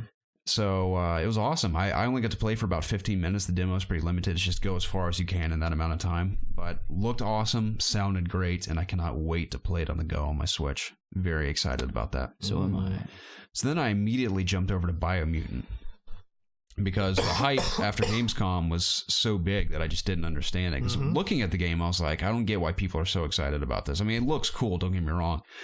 But I was like, well, there's an open spot over there. I might as well go check it out since everyone's freaking out about it. And I can say that I am now pretty hyped for it. I think it's just the way the game feels and plays. Because when I look at it, I'm like, it doesn't look that nice. But that's how I feel. The gameplay feels so freaking good when you play. Because all you do is you lock on and you have your sword and your guns. And it's just all about getting creative with your combat as you possibly can. For example, the guns, you can shoot from a distance, of course. But if you leap and shoot in the air, you go into slow-mo briefly. You can do that. You can do this cool dodge move where you do like a backflip and shoot at the same time to dodge. And you can run up and slide underneath an enemy's legs and then slash them to bits. It runs at a very solid 60 frames, and it just feels buttery smooth as you're running around slashing guys and switching to and from guns and everything and using your power-ups. Like there's this one called Moth Mouth where you shoot out these bugs from your mouth because you're a biomutant, and it stuns all the enemies and helps you take them down quicker. There's a crafting mechanic. If you guys seen the demo, you've seen everything I'm talking about. The crafting was pretty cool. I crafted a rifle with buzzsaws on it. It was pretty deadly when I used it in action. It was really just the game felt so good to play. And I was intrigued by the idea of having that style of combat as good as it felt into the open world and exploring all there is to see in there. But I wrote about my thoughts in depth on COD Connected. So if you guys are readers, I don't even like reading about video games, which is funny because I do it right now. But I've never been like, I want to read about this game. But if you like to read, I like really go in depth into everything I experienced in that demo on COD Connected. But it was cool. Now I get why people are excited about it. Because looking at it on the outside looking in, I'm like, oh, it looks okay. But playing it, I'm like, that's a cool game. Yeah, I had to hear other people talk about it to get me hyped on it. So. It was cool. Let me take a look at my list here. I won't mention everything. I did a lot of interviews, on-camera interviews, which I will admit I was absolutely horrified to do. Of course, we've been on camera countless times on this YouTube channel, and we have hundreds and hundreds of videos of us on camera. It doesn't bother me at all, but interviewing people that are established in the industry for these big games really freaked me out. And I interviewed, the first interview I've ever done in my entire life on camera in the industry was with the writer and co-director of Life is Strange Before the Storm. And from developer Deck 9. So I interviewed them in their hotel room. They had a very nice hotel room set up for that interview. A few of my appointments were in hotel rooms around Seattle, which I always prefer because the show floor is so chaotic and so loud. And you go into a nice little cozy hotel room. They have snacks and drinks for you. And they're like, here's our game. And they have this beautiful view of the city. And you can like see the ocean in the distance. I'm like, this is wonderful. I wish every demo was like this. But they were super nice guys and talked to them about the game. I'm excited to play that. I actually have a few codes for that game, which I don't think COG's decided what they're going to do with them yet. But so I'm excited to play that. But it was horrifying because it's not that I'm afraid. You could accidentally send me one. Yeah, cool. It's not that I'm afraid of being on camera. I'm afraid that I'll get through the interview and at the last second I'll like botch the outro or something, make it all awkward or something. So that never happened, thankfully. But I watched all your interviews. You did a good job. Okay, I'm glad you say so because that is probably the most scared I've ever been in my entire life. I literally could not tell. You seemed very natural. That's good. Because I was horrified, absolutely terrified. I mean, I was shaking. Because, like I said, I just don't want to make it awkward. That was my biggest fear. But so I mean, I got more comfortable as time went on. Of course, going forward, I won't be nearly as afraid. It's like once you get over that hump of like this is what it's like, you feel far more natural. But interviewed them. I didn't get to play Before the Storm, but later on in the week, we went to a Before the Storm launch party hosted by What's Good Games with Andrea Renee and all them. One of the coolest bars I've ever been in. It's in my little highlight video from my vlog from PAX West. It's on our YouTube channel if you guys haven't seen it already. I'm trying to describe what it looked like. It looked very... I don't know, it's just decorated so cool with like animals and it was like lion statues built into the walls and everything. It's just very royal looking. It's very gold. I know they had these, they gave us these drink tickets on the way in, and one ticket would buy you like the house beer. It was called like the Unicorn Horn beer or something. I didn't try it, but two of the tickets would buy you one specialty drink. So I traded in 2 tickets for a specialty drink. Now there's a list of specialty drinks that were all themed around Life is Strange. And like for one was called Arcadia Bay, and there's another one called Girl Boss. And Girl Boss had, I think it was some sort of vodka, some other kind of alcoholic drink in it. It had crushed lemons and Sprite. And I'm like, oh, this one's very fruity and delicious. And also had purple food coloring in it. So I got a purple citrusy girly drink, and it was so good. It was called the Girl Boss. It was wonderful. I didn't get to meet Andrea Renee. She was swamped the whole time, but it was cool. She and Steimer and all of What's Good. It's funny because I recognize Steimer and Andrea Renee, but the other two like blend into the crowd to me. I don't know who they are, but they were all there apparently, and we met up with the writer of Life is Strange because obviously they're there as a launch party for their game, but it was just cool hanging out. You're with like, hey, people. Life is Strange, right? Yeah, it's so strange, dude. I hear episode 1's really good. I haven't played it yet. I've heard it's good as well. It's funny because going into that interview, I did not have time to finish Life is Strange Season 1, so I just watched a very heavily detailed spoiler review of the first season, and I saw not only everything that happens, but everything that can possibly happen. So I knew everything going into the interview, which sucked because I wanted to play it myself. But so I had to do that in the airport before I left to go to Seattle. But here's episode 1's cool, so I'm excited about that. I then played. Obviously, I'm skipping over a bunch of stuff here. This is everything you see in red was me over the whole week. So, wow. Yeah, I saw. I see a lot more red than any other color. Yeah, I kind of overbooked myself. I'm still very tired because of it. But Shadow of War, I played that. I went to a nice little lounge down the street from the convention center, which is also my highlight video. It's very brief, but I do this panning shot of like all these TVs they had set up, and behind me was a bar with free drinks and snacks as well, which is nice. So I got myself a nice beverage and played some Shadow of War. Please get me excited for this game. Okay, it was very cool. I liked it a lot. There's actually gameplay in COD Connected that I just posted from my playthrough without doing voiceover or anything, but I fought a Balrog. Boss battle itself is okay. I mean, it's as cool as I guess you can make it in a game like that. What you do is the Balrog is fighting like this big troll, and you have to get behind him and shoot arrows into his spine. I saw this. So you fought a Balrog? There's more than one? Probably. I thought he was just like a demon. Like, he's just Balrog, like that's his name. Perhaps, I don't know. I didn't know if like there was a lot of those things. I don't know, but I fought one, and I'm pretty sure I killed him. I can't remember my gameplay because, like I said, I played so many games, but that in itself was fun. I mean, just the gameplay itself feels a lot of the same, but the combat, there's so many different ways to approach combat this time around. When I was looking through the menus, there's just countless abilities you can equip, so many that I was like, can you even remember that you have all these abilities to use them? But a ton of really awesome moves. I can't remember anything specifically that was new. There is plenty of stuff that's new. It just I didn't need to cover the game because COD Connected's already covered it significantly, so it was pointless for me to add anything to that. But a lot of new stuff in there as far as combat's concerned. Did you do any like the big scale like sieges? Yeah, I did. Okay. Yeah, I did that last. The gameplay itself feels exactly the same. Okay. But the sieges was cool because I guess they hadn't set up the build I was playing on very well, because when I went into it, I was too low level to do a siege with the guys. Like, why don't you try it anyway? Sometimes people can pull it off. It's like, all right, cool. So I selected the only 4 orc generals I had at my disposal that were all also under leveled, but I'm like, we're going to try it anyway. So I selected my orc generals and which abilities they had, and like one of them was proficient with spears at a ranged level, and another guy had like poison arrows, and another guy was like a tank. So I selected my loadout, and then I selected which sort of support I was going to have. I selected a Drake to ride on, of course. I selected these trolls that had catapults to siege the tower, because I saw what you can analyze the tower before you attack, and they were going to have archers all along the tower. So I'm like, I'm going to have catapults to take those guys out.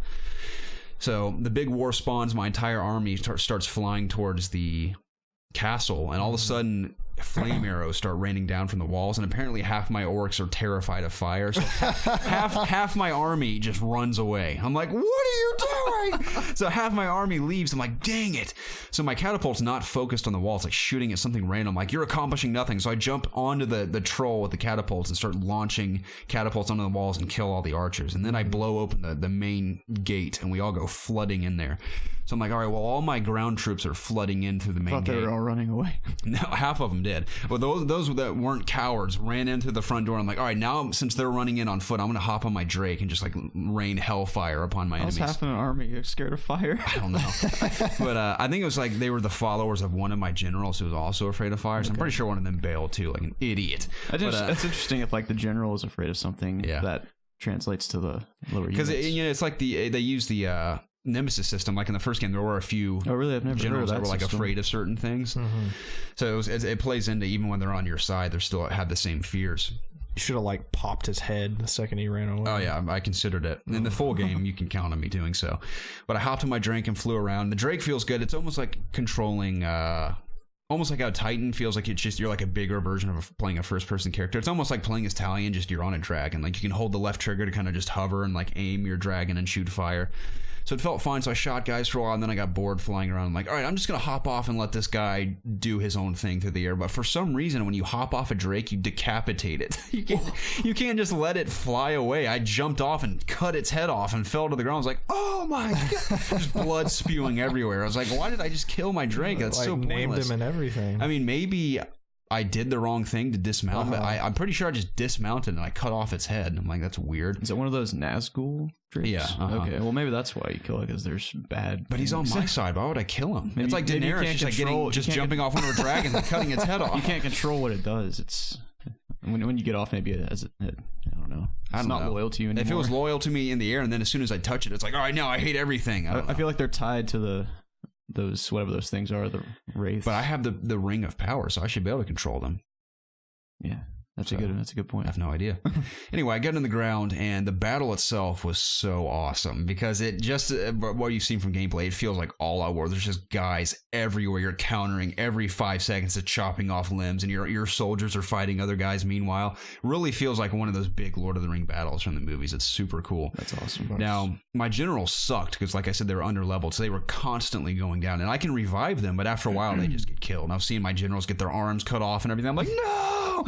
So everyone's dying, and I get surrounded. I'm not even exaggerating, by like 6 enemy generals that are just surrounding me, all with different powers. One of them I can't even attack. I have to use my like spirit abilities to attack him. Another guy has poison arrows, and I'm like, health is constantly draining. Another guy's like punching me to the ground and everything.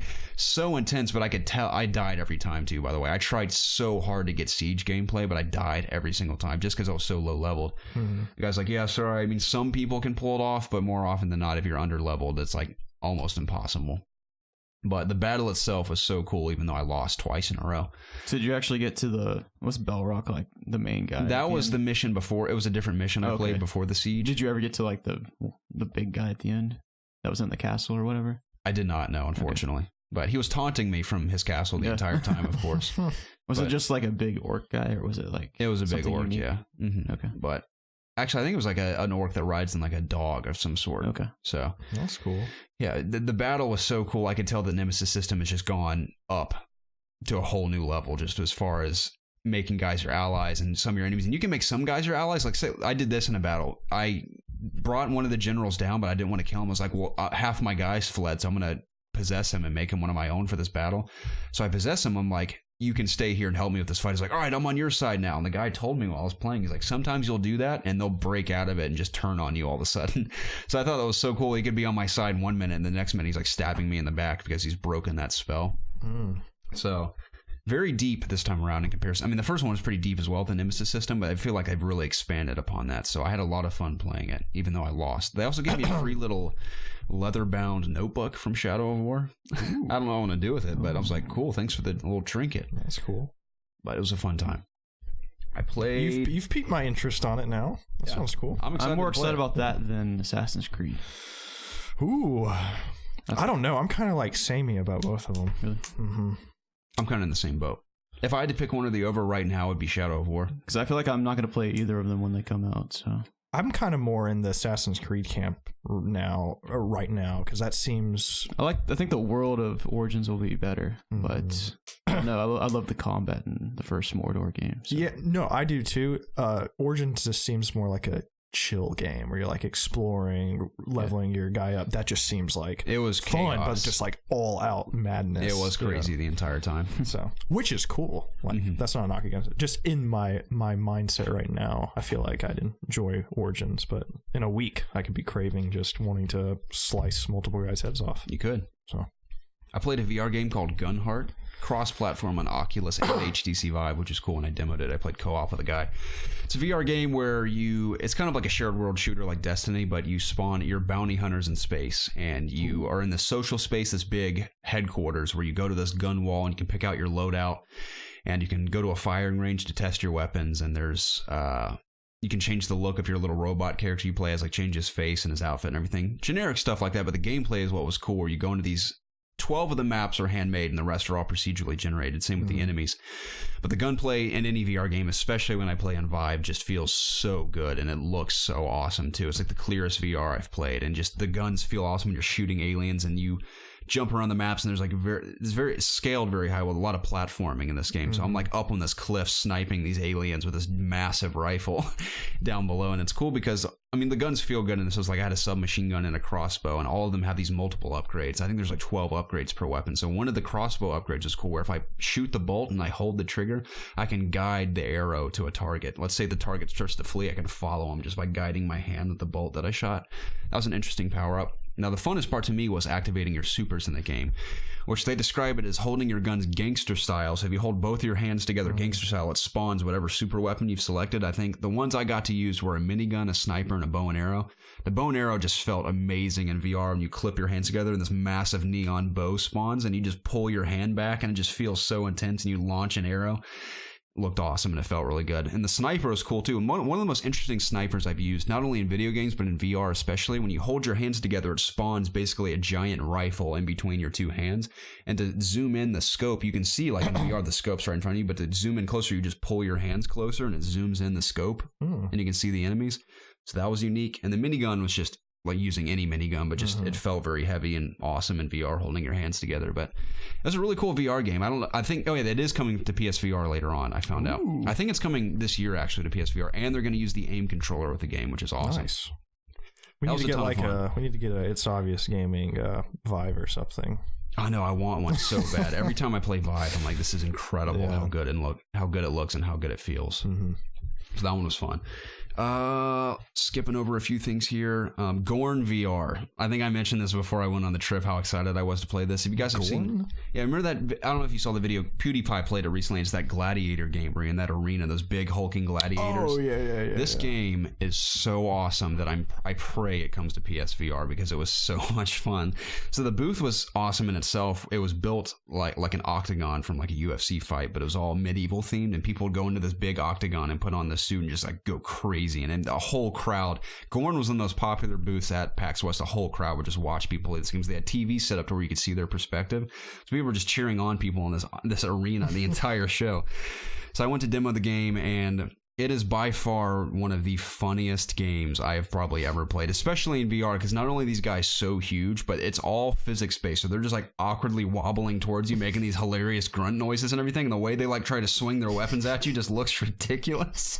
And they're like swinging maces at me, and I'm freaking out because I'm afraid they're going to take my head off, but the game, as cartoony and goofy as it is so violent, because no matter where you slice them, it is a realistic reaction to that slice. Let's say I cut someone diagonally across the head, it will cut that exact shape out of their head, and their brains and blood will come spilling out of it and everything. You can disarm a guy, like one guy's coming at me with a spear, I just fling my great sword up and it chops his arm off. He's like freaking out, but he's not dead.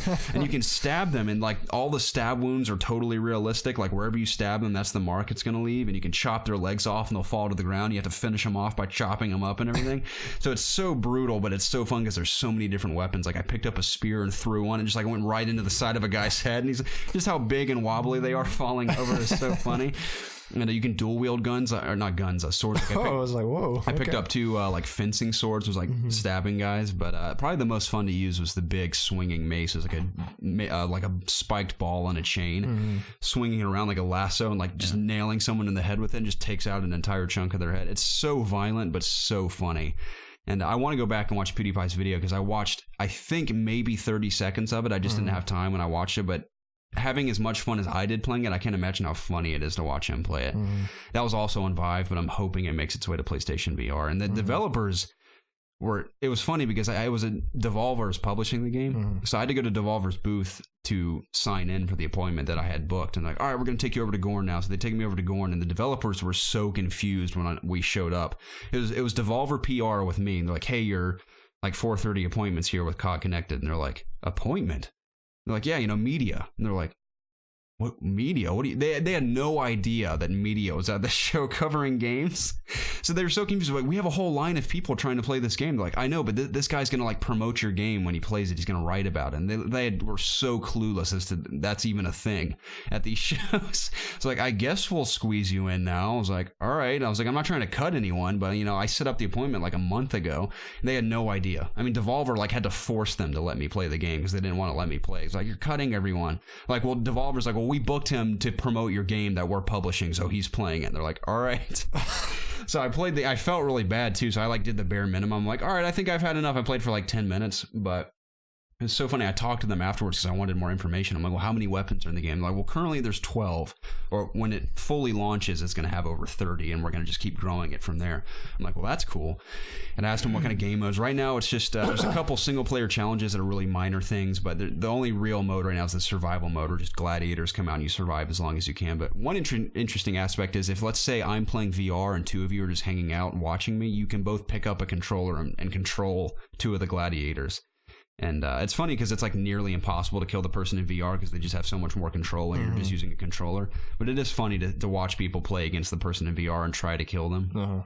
But it was so fun. And I asked about PSVR, and they're like, oh, maybe. They said their team, I think there's like 4 people working on it. Wow. They're like, maybe. Like, obviously we're swamped with what we're doing already, but of course we'd love to have it on as many platforms as possible down the road. But that was probably my favorite game I played at PAX. It was just so funny and so much fun. What else is cool and notable? I played Assassin's Creed Origins, and that was probably the most unique experience I had at PAX, because we showed up, and of course, it was in this fancy hotel suite at a hotel down the street, and it had one wall had all of Far Cry set up, one wall had all the crew too, and the other wall was Assassin's Creed. So I was also frustrated. I should add this as well. It was the most interesting experience I had at PAX, but also the most frustrating, because I'll start with the good parts. So I played the game. The game itself is cool. I was never once blown away by it. It looked very pretty. I was playing on an Xbox One X in 4K, and it looked visually very pretty. But the animations, like everyone's probably seen by now, are just a little janky. Combat, I can tell once I get the hang of it, will feel pretty good, but still the animations just make it kind of awkward. Like, even if I slice someone successfully after parrying them, it just looks and feels very stiff when you're playing it. But the characters seem really interesting, like Bayek and Aya. The fact that they're married, I think, is cool. Yeah, I didn't even know that. Yeah, so they're just hand in hand, like straight up partners from the beginning. But the city of Memphis is what I was exploring. Now, the open world is absolutely massive. They told me when I was playing... Memphis? It's called Memphis, yeah. Wow. And in Egypt. Yeah, that was really weird to me. I didn't know there was a city in Egypt called Memphis.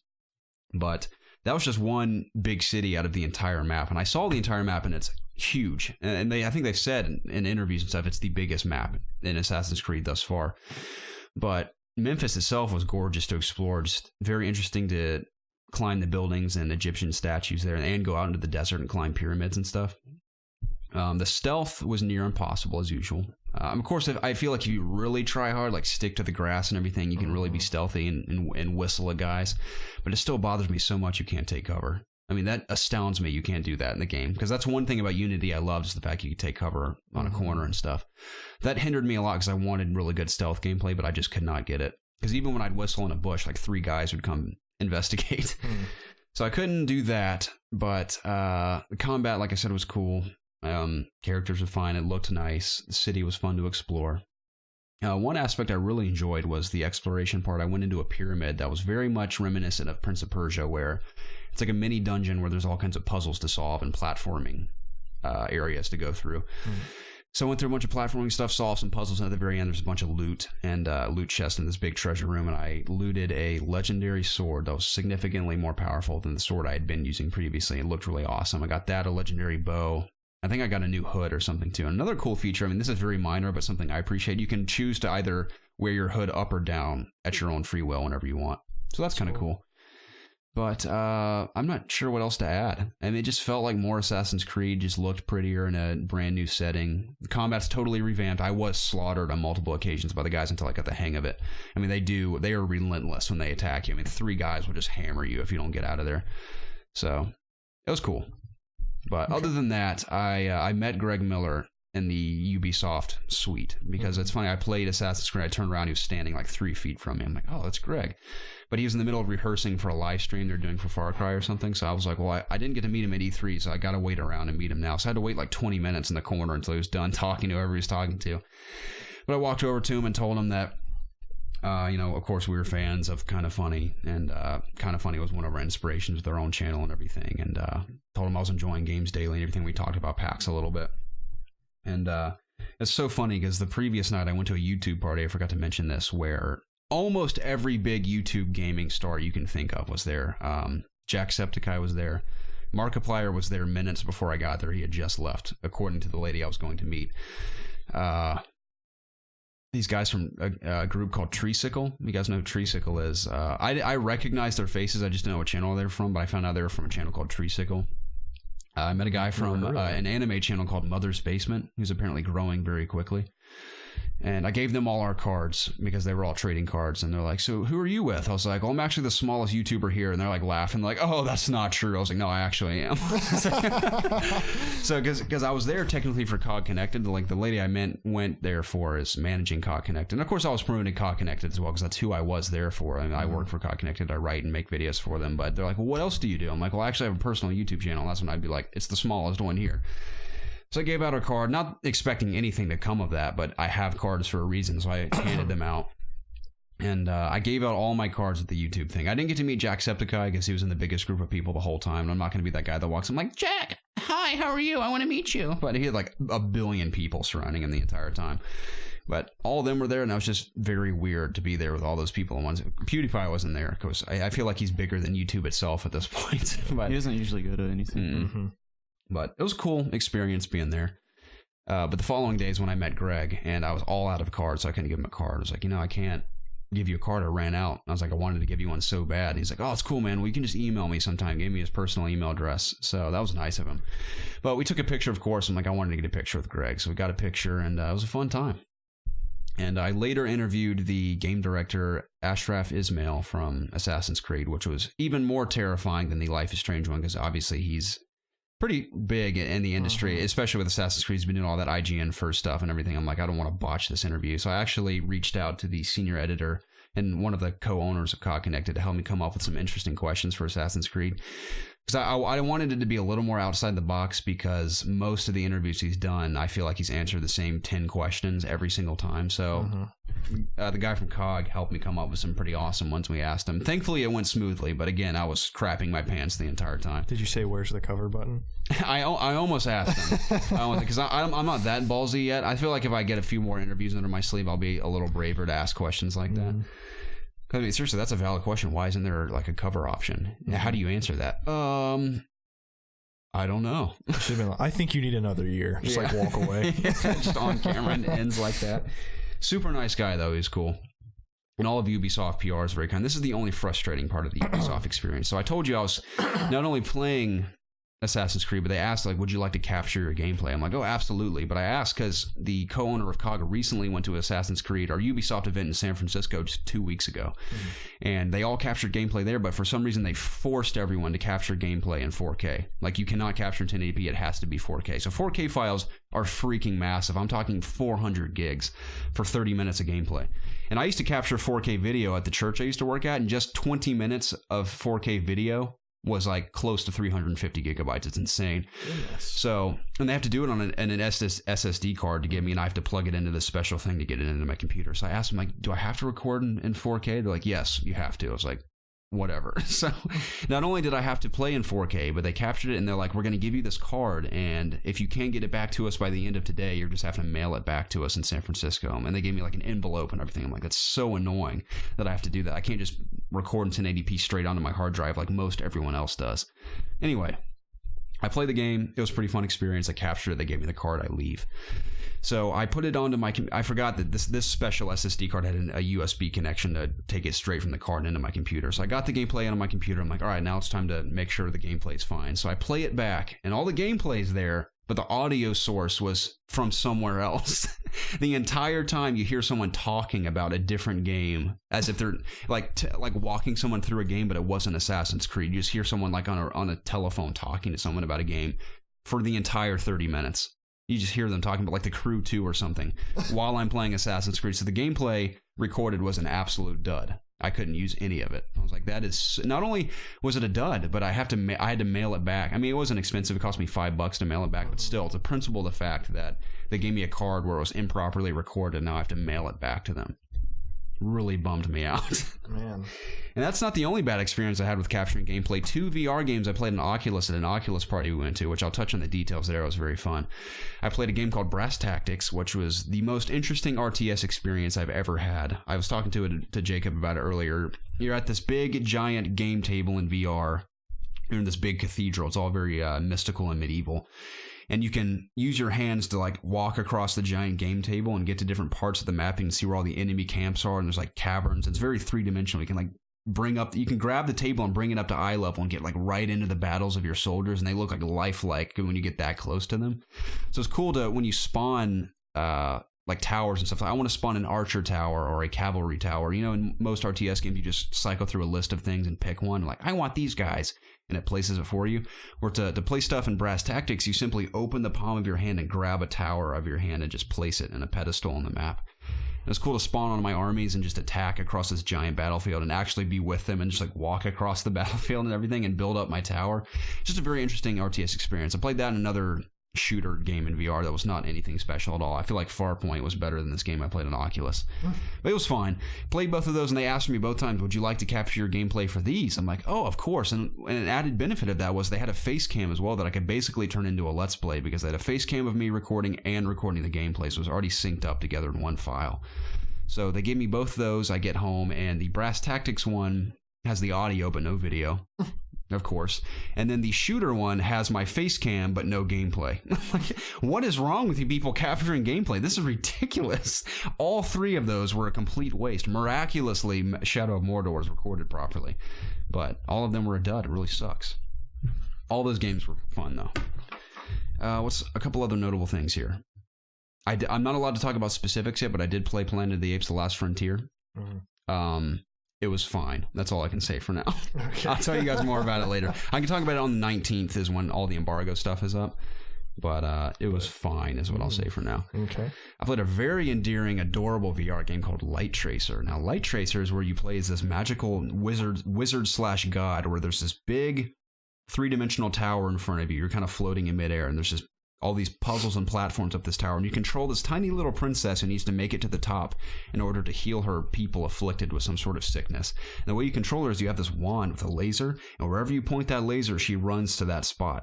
Oh, like Wayward Sky. It's a lot like that. So you control her like that, and you control when she jumps over obstacles and when she slashes enemies with her sword and solves all these weird platforming obstacles and everything.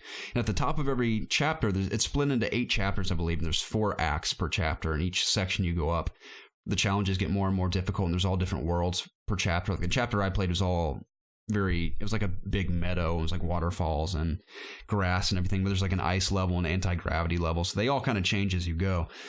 But it's fun just playing as this little character, and it reminded me of that demo we played in VR that we've all played from the PlayStation VR demo disc, where we're like, oh, imagine Mario in a 3D. It was a lot like that. That's cool.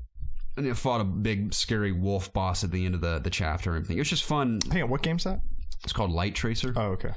So it was just very interesting. I loved that three-dimensional perspective of the character and controlling where she goes. And you can actually shift the world, too, because, you're going up this spiraling tower, all these different obstacles. You can literally grab the world and shift it and zoom in and out to see where you can best get the best vantage point for controlling where she goes. What's this on? Vive?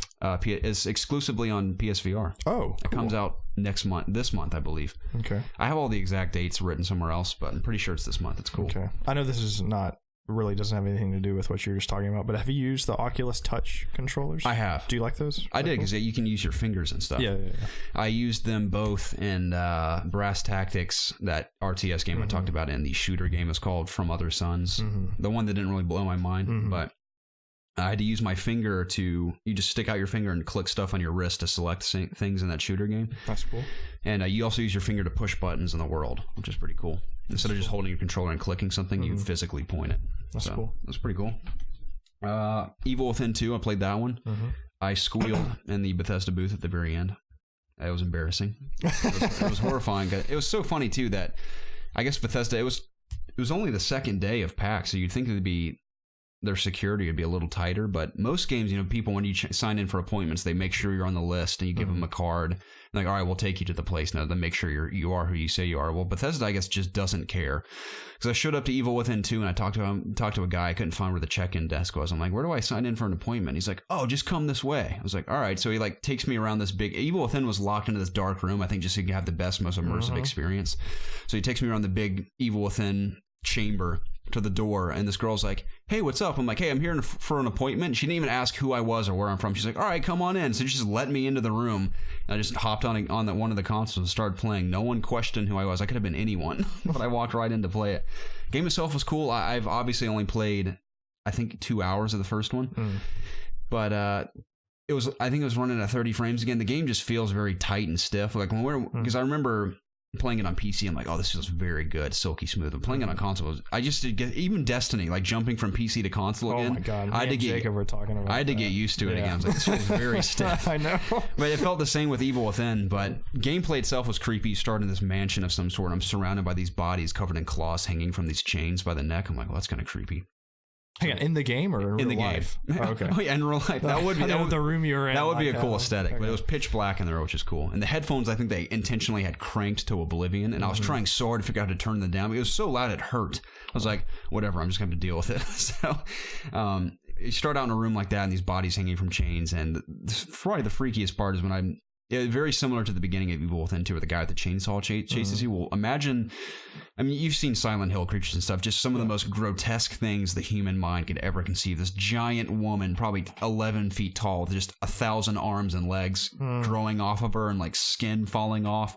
She has this giant buzzsaw coming off of 8 hands that's huge, and she's trying to slash you with it, and she chases you through this mansion, all the way through these hallways, and very similar to the beginning of the first game, through hallways, and you get up into these air ducts, and you're crawling through it. She's slicing the buzzsaw through the air ducts and everything. Get to this portion, and Stefano Valentini, the main antagonist of the game, the photographer, you open this portrait or door or something, and he's standing right there and flashes you with his camera, and the bright light flashes, and you wake up in this dilapidated cabin with rotting food and toppled over furniture and everything, and you go through the scary area and encounter all these zombie people. Gunplay feels I can't compare it to PC, because in PC it feels so good, but it's smooth, but I assume it feels the same as it did in the first Evil Within on console, but it felt fine. Of course, went for those headshots because you're very limited with ammo. Killed some zombies, stealth killed some zombies. I went into the town of Union. It reminded me of the town in Silent Hill. It's heavily covered in fog, and there's all these houses everywhere in different buildings. I go into this building, and like you mentioned, it is more open. I could have gone in many different directions, but I followed a guy that ran into this house to meet him. Get to my first safe house. You can craft all kinds of stuff at a crafting bench. You fill your health by drinking a cup of coffee, so I like that. Oh. Can you not craft on the go? You can, but they told me it consumes far more materials when you craft on the go. So they say always try to find a workbench because you will save yourself so much pain in the long run if you go to a workbench. So crafted plenty of syringes, of course, because I imagine I was going to get hit quite a few times. You can only upgrade your weapons at a workbench, but you can craft any consumables on the go. So there's not that mirror universe to go upgrade from anymore? I don't think so. Okay. So, I mean, maybe it is because they called it the arsenal menu now. So maybe when you go into the menu where you craft syringes and stuff like that, it looks the same. I don't know. But crafted a pistol upgrade to upgrade my stability. And I ran out into the world with a signal tracker.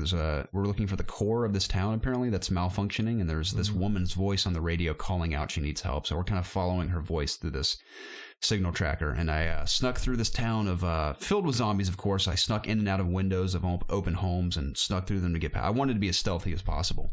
And of course, like an idiot, I passed by a zombie who's right to the right of me, but I did not notice him. And he screeches and it freaks me out. So I run down the street and like 1,000 zombies chase after me.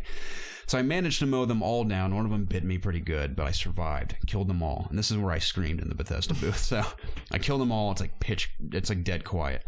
And all of a sudden I hear, Sebastian. I'm like, what was that? I just hear, Sebastian. This thing whispering Sebastian's name, just surrounding me. 306 degrees. I can't hear where it's coming from. I'm like turning in all directions. I don't see anything. Because, obviously with the headphones on, it can be anywhere. So I'm turning around, can't see anything. All of a sudden I turn and this shadowy, the woman in black from the movies? Yeah. Imagine that, but like more float. Mama, have you seen the Mama movie, the horror movie? Imagine that thing flying at your face like 100 miles an hour. Flies right at me, screeching with these long arms and just like envelops me, and the screen cuts to black. And it's like Evil Within 2, pick it up on Friday the 13th or whatever. But when she flew at me, dude, I was not ready for it. I was like, ah! Like very briefly. But I don't think anyone noticed though, except for the PR people, because everyone had headphones on and was so loud. But I'm pretty sure they were laughing at me. But it spooked me pretty good at that last moment. But I'll probably play that down the road. I don't think I'll play it at launch, but I want to get through the first one prior to playing the second. But I just need to sit down and just say to myself, all right, we're going to beat this. Because I'm pretty far into it. I'm like 6-7 hours. Yeah. So I'm enjoying the first one. I played a few more things, none of which aren't really worth mentioning. But it was all fun. Cool. Yeah. That was my PAX experience. I'm trying to think of anything else cool that happened while I was there. Seattle itself, like I mentioned, is an awesome city. And we stayed outside of Seattle. I can't remember the exact area it was called, but it was one of the most peaceful towns I've ever been in. It was so quiet. And all the houses were very interesting. It wasn't like a neighborhood. Just all the houses were custom built, had all these different shapes and sizes and colors.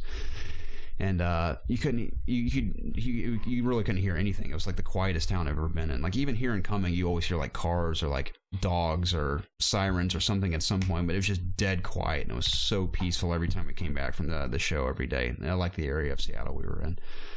So that was fun. Met Greg. Did I meet anyone? I met Sean Finnegan just to say hello, because obviously I'd recognized him. Who else did I talk to? I can't remember. I'm sure over time more experiences I had will spark, but it was a fun time. Really enjoyed it. I'm glad to be back. I'm just so tired and so sick now. We're glad to have you back. Yeah. But other than Destiny, that's all I played. You want to talk about Destiny? I'd love to talk about Destiny. Okay. Destiny 2 is a game that came out Wednesday. Well, I got it Tuesday because I'm really important. Or Best Buy likes to send their games early. But let's go with the first one.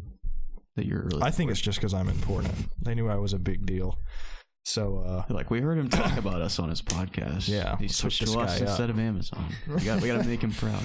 Yeah, so Best Buy definitely is or this experience buying Destiny with Best Buy has made me prefer them over Amazon. Getting it early, and they get me that beta code really fast, so thank you very much, Best Buy. But anyways, Destiny 2 is really, really, really good. I'm very addicted to it. I think it is a really addicting, fantastic game. The shooting mechanics are super awesome and fun, just obviously like the first one. I know you talked about it very briefly, but me and Jacob were talking about it when we played together a few nights ago. But jumping from the PC beta to this, like just the first it's rough hour, I was like, holy crap, how is it this stiff and slow? Like how? Yeah.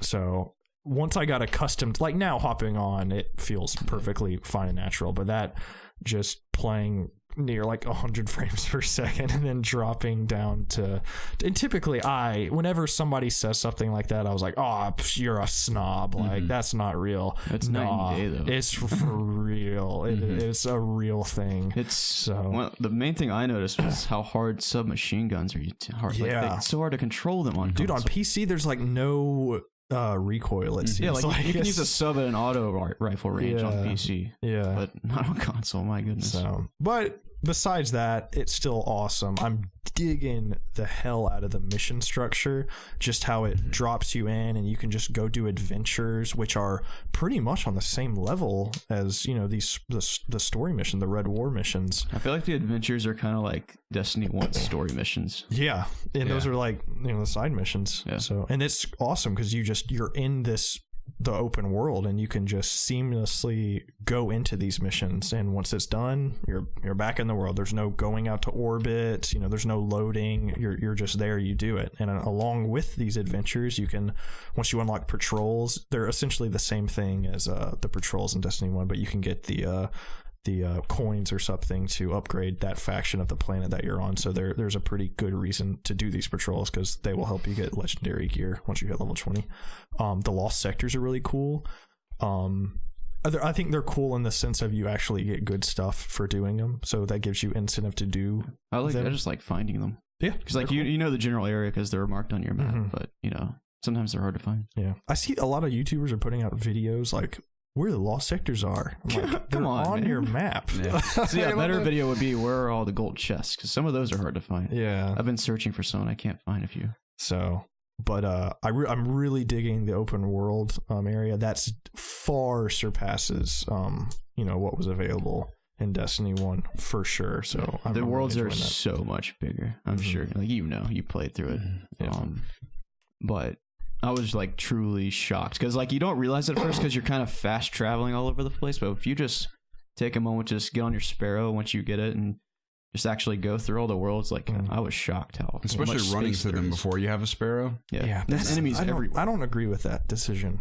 Not giving you a Sparrow. The worlds are so big. Like I think they should give it to you a little earlier. Yeah. But I don't know. I kind of like it. I like running around. You're just walking down just like those long pathways, which are obviously designed for sparrows. And you're just like running down. I'm like, okay, this is kind of dumb. Luckily, I have like 3 sparrows, so I can distribute them throughout my new characters. And I don't think there's a level. There's not like a minimum level to use a sparrow. So with my new character, I'm already running around with a sparrow, so that's not a big deal. It's not like a massive deal like some people are making it out to be, but I definitely would have liked for there have been a way to get a sparrow earlier on than beating the main campaign, or luckily getting one with a Bright Ingram. But I don't know what else is good. The story is good. The story is the best it's ever been. Oh yeah, for sure. There's really memorable cinematic events, really cool places that you go.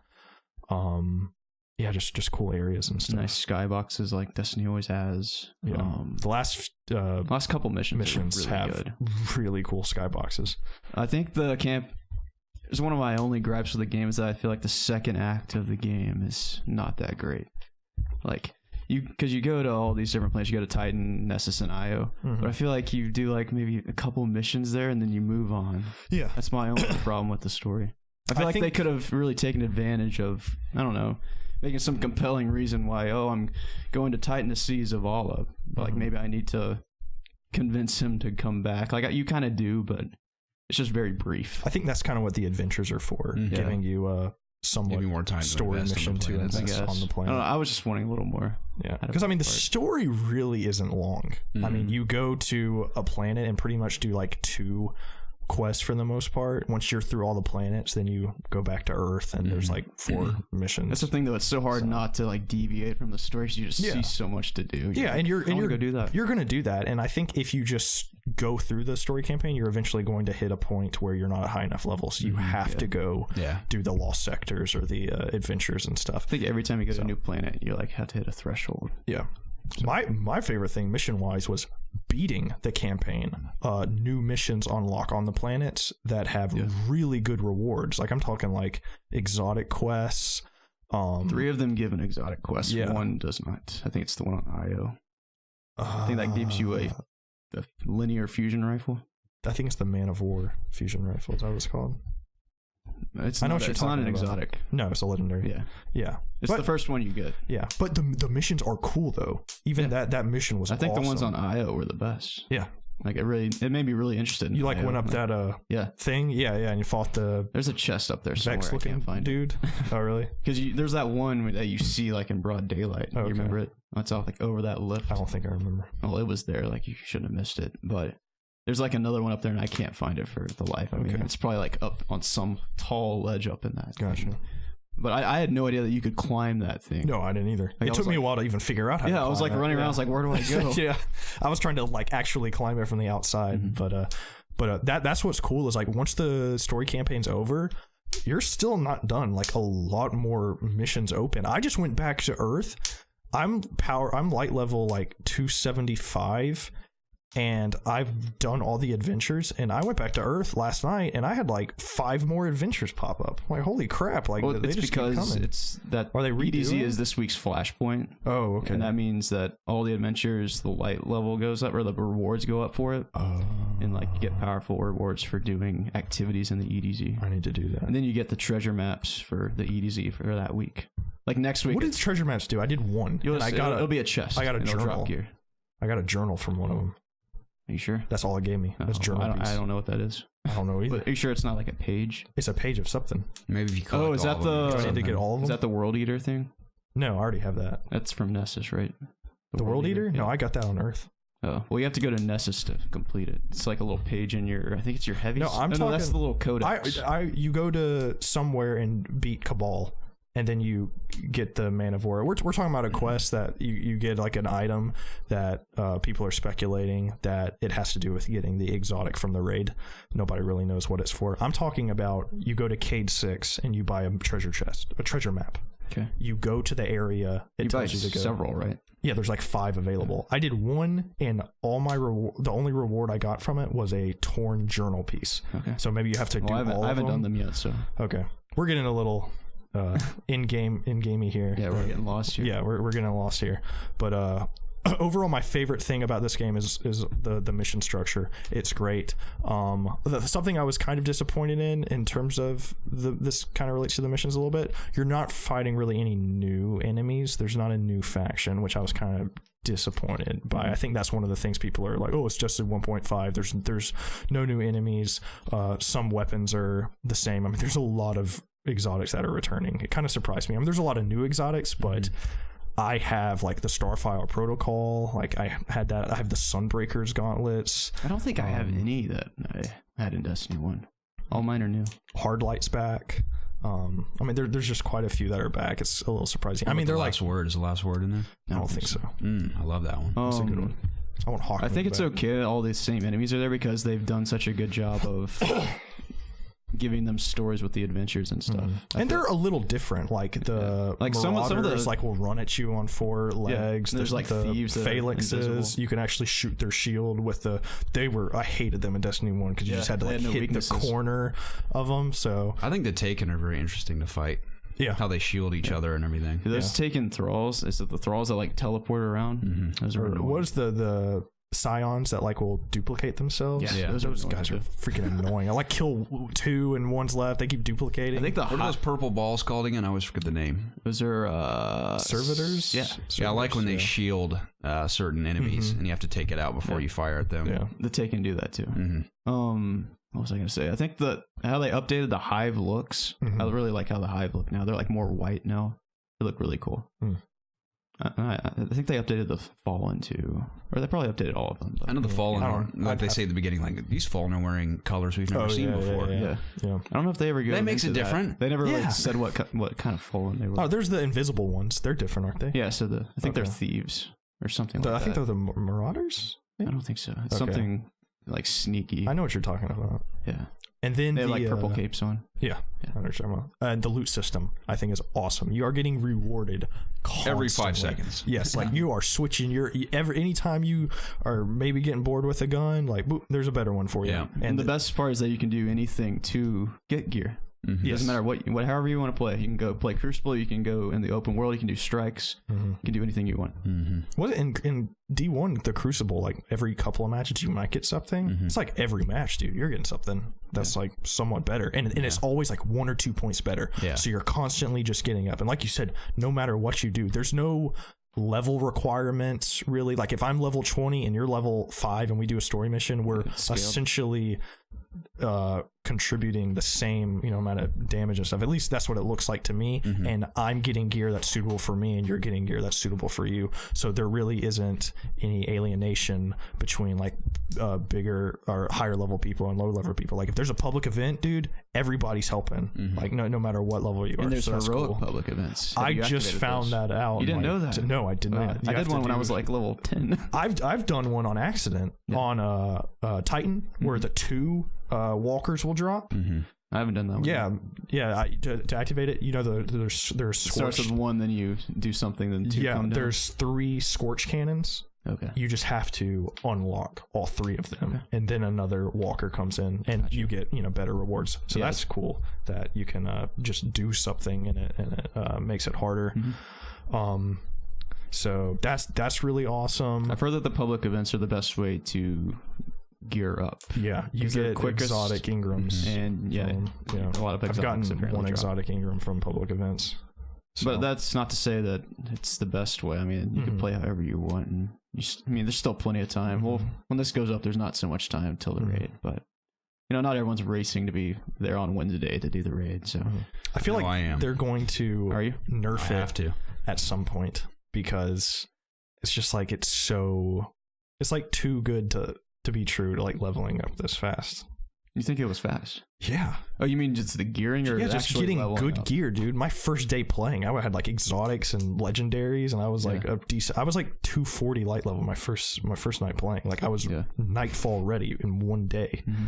So it was just kind of surprising. I mean, it was a lot of fun. I'm technically grinding, but because you're getting so much crap, it like doesn't feel like you're just grinding hours and hours for just like this one piece of gear. You're constantly the reputation systems, like the people on every single planet, just running around those planets, just doing these adventures. You're getting materials, and you're getting coins, like just you being on that planet. For reputation now. Yeah, like you don't need materials to craft things anymore. Yeah, so it's like pretty much every time I spend at least like an hour or something on a planet, I'm gonna get enough stuff to get that reputation up. So I'm getting a piece of legendary gear. And even once you hit max level, speaking of getting gear, your level is still going, and once that maxes out, you get a bright Ingram, which it doesn't give you like good gear, but it's still exciting to like know once you get leveled up, like, oh, I could go get a cool shader, or I could get a really cool sparrow, or a piece of cosmetic gear, or stuff like that. So that's even fun. Just if you're just randomly shooting people, you're still working towards something. Every single thing you do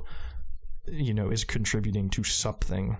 So you never feel like you're wasting your time. Yeah, and the flashpoint system is really great because it's going to keep you coming back to each world. It's going to be rotating every week, so it'll be fresh to a point. See, I didn't know what that was, because I got the trophy for doing the flashpoint, but I don't even know what I did to get it. Yeah. So it's cool. Going to be rotating. Like this week, it's EDZ. I think like that. They in the weekly update they put that plan out. It said what it was going to be next week. So I'm just really excited to get to like 265, and then I want to do the Nightfall.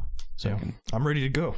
I'm ready to. So I'm pretty sure 265 is when blues stop being like going up in power. Yeah. So I've hit. I think the highest blue I'm seeing is like around 270. It's not quite well there. I think 260 is when they stop, but once you get higher than 260 they start to go up for some reason. I had like all legendaries. I'm like, all right, sick, I'm on to legendaries now, and then I was like getting blues that were better, but so I like had to start over again. Once you get to like 265, the only way to upgrade is like powerful gear milestones or the Nightfall or Exotic Engrams. Yeah, I think I'm pretty much. I know there are people like 280 and stuff, but I kind of hit a wall last night where I played for about 2 hours and I was getting good stuff, but it was around the same level. So I think I'm pretty ready to play the Nightfall. Gotcha.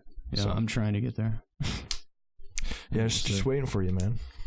So I'm just interested to see how the Nightfall is going to be because we were talking about it during a strike. Oh yeah, the strikes are great too. Every strike I've played is freaking super fun. Just I love the bosses. How there's just like a small little gimmick that kind of makes it a little bit more interesting. I did this one Fallen one where these shanks were coming out, but they had electricity around them and they were like shooting the ground and you were like that getting big stuck arena in them. one? Yeah, That's I thought my that was favorite super strike, fun. I think. Yeah, that was awesome. I've only played the one from the beta and then the one we played with the Cabal. There was another Vex one where he would like he would go to corners of the map with like a shield up and you'd have to like disable the shield and put damage on him and he'd go to another one. That was a pretty fun one too.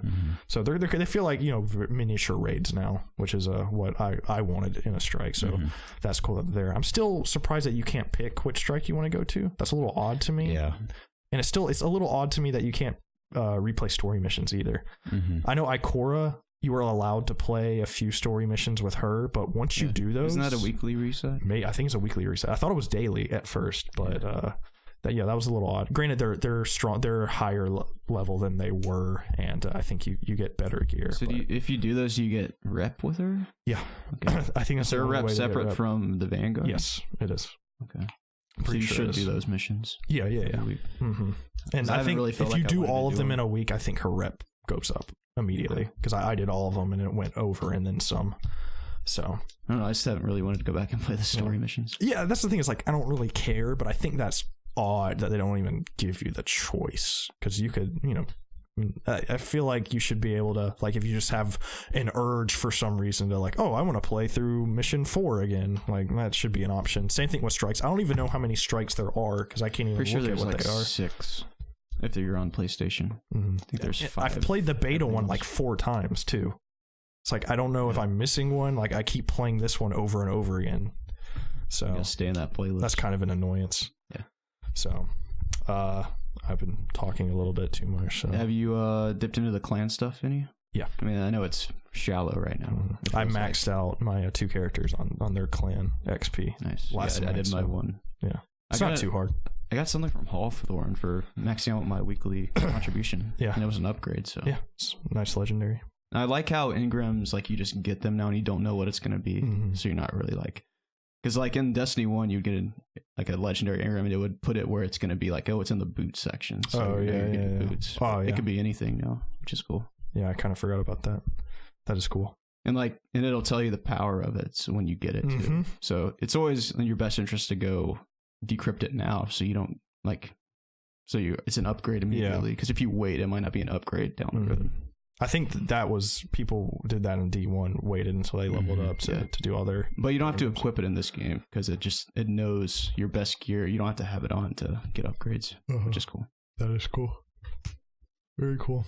Yeah, that's pretty much all I possibly have to say about it. I'm really digging it. I'm super excited for the raid to be unlocked. I'm excited for Xur to get here. I'm excited for the Nightfall. I'm excited to do all the exotic quests. I haven't done any of them yet. So. Oh, they're fun. I'm excited to do the rats. The Rat King. You need to get that one too. Do you know what the final step is? Yeah, it's gonna be hard. I know. You have to beat the Nightfall with like a fire team, obviously. Where do you pick up the exotic quest from? You get it from Titan after you finish the side story. Like Sloan from Titan? You get after you beat the story, you'll get like a blue marker. Have you seen it before on the map? I have not. It's like a crown, but it appears after you beat the game. And it's like each planet has one. It's like a side quest. Like on Nessus, it's the what's the ship called? Black Exodus. It's that story. Okay. My like a favorite side character, Failsafe, is so funny. She is good. Yeah. I really like Asher. I know you said you didn't like him, but I really like his scientist. attitude. Yeah, I think he's hilarious. Failsafe was constantly making me chuckle though. So her and Cade were funny going off each other. But yeah, once you, like Jacob said, once you beat it, new mission structure opens on every planet, and it's a decently high power level. Like I think on the Earth one was like 260 or something. Like it was pretty high up there. It wasn't the easiest thing. It was definitely harder than the story stuff. You see, I haven't even done that one yet. I think that's where you get. Well, I don't want to say, just in case someone doesn't want to know. Yeah, that's where you get the gun I'm using. Yeah. which is an awesome gun. Exotic. Return from Destiny 1.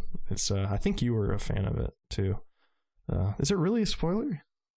I don't know. I just If want it's a people, returning gun. Yeah, it's I want people the to mini find- multi-tool. Okay. Is that the pulse rifle? Yeah, no, it's the scout rifle. That's what it is. That you one can that move fires really faster fast.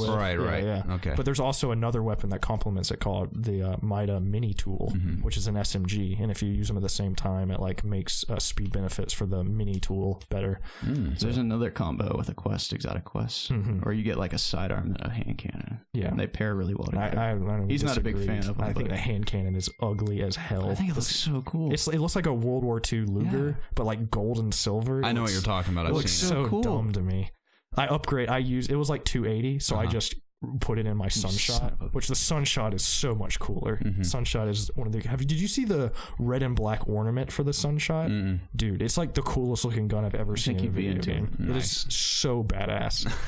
So super. I think I'm gonna go with awesome. Sunshot this time. Is it the same as when I played it initially, where you choose between that pulse rifle and the Sunshot at the beginning? Yeah. It's the Sunshot, the pulse rifle, and then that exotic submachine gun. Okay. That in the beta you get as the Warlock. I think I'm gonna play. I think I'm gonna roll with the Sunshot this time. I went with the Void that's what Pulse it is. because after hearing you talk about it, I like the Void interested. Pulse a lot. In my second character, I'm gonna get the Void Pulse rifle for That's sure. fun. So yeah. I don't know. Have you guys used the Cold Heart yet? No, I haven't entered my code yet. Well, you're not level 20. You get after you hit max. Okay.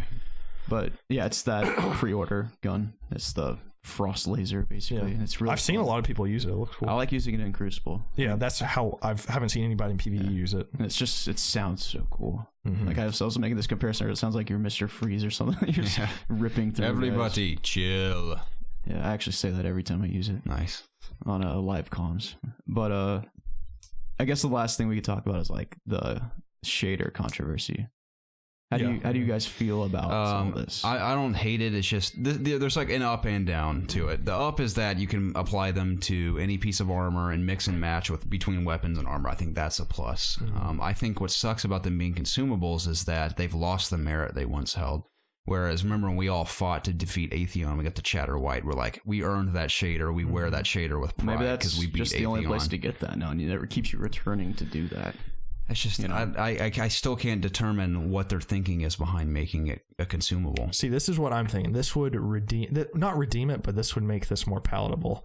Is if the raid drops not legendary shader, an exotic shader, Where it's like that's the ones you keep. Yes, That they're would be interesting. unlimited uses. I think that would make them would even be more awesome. exciting than before if that's Yeah. how it was. Yeah.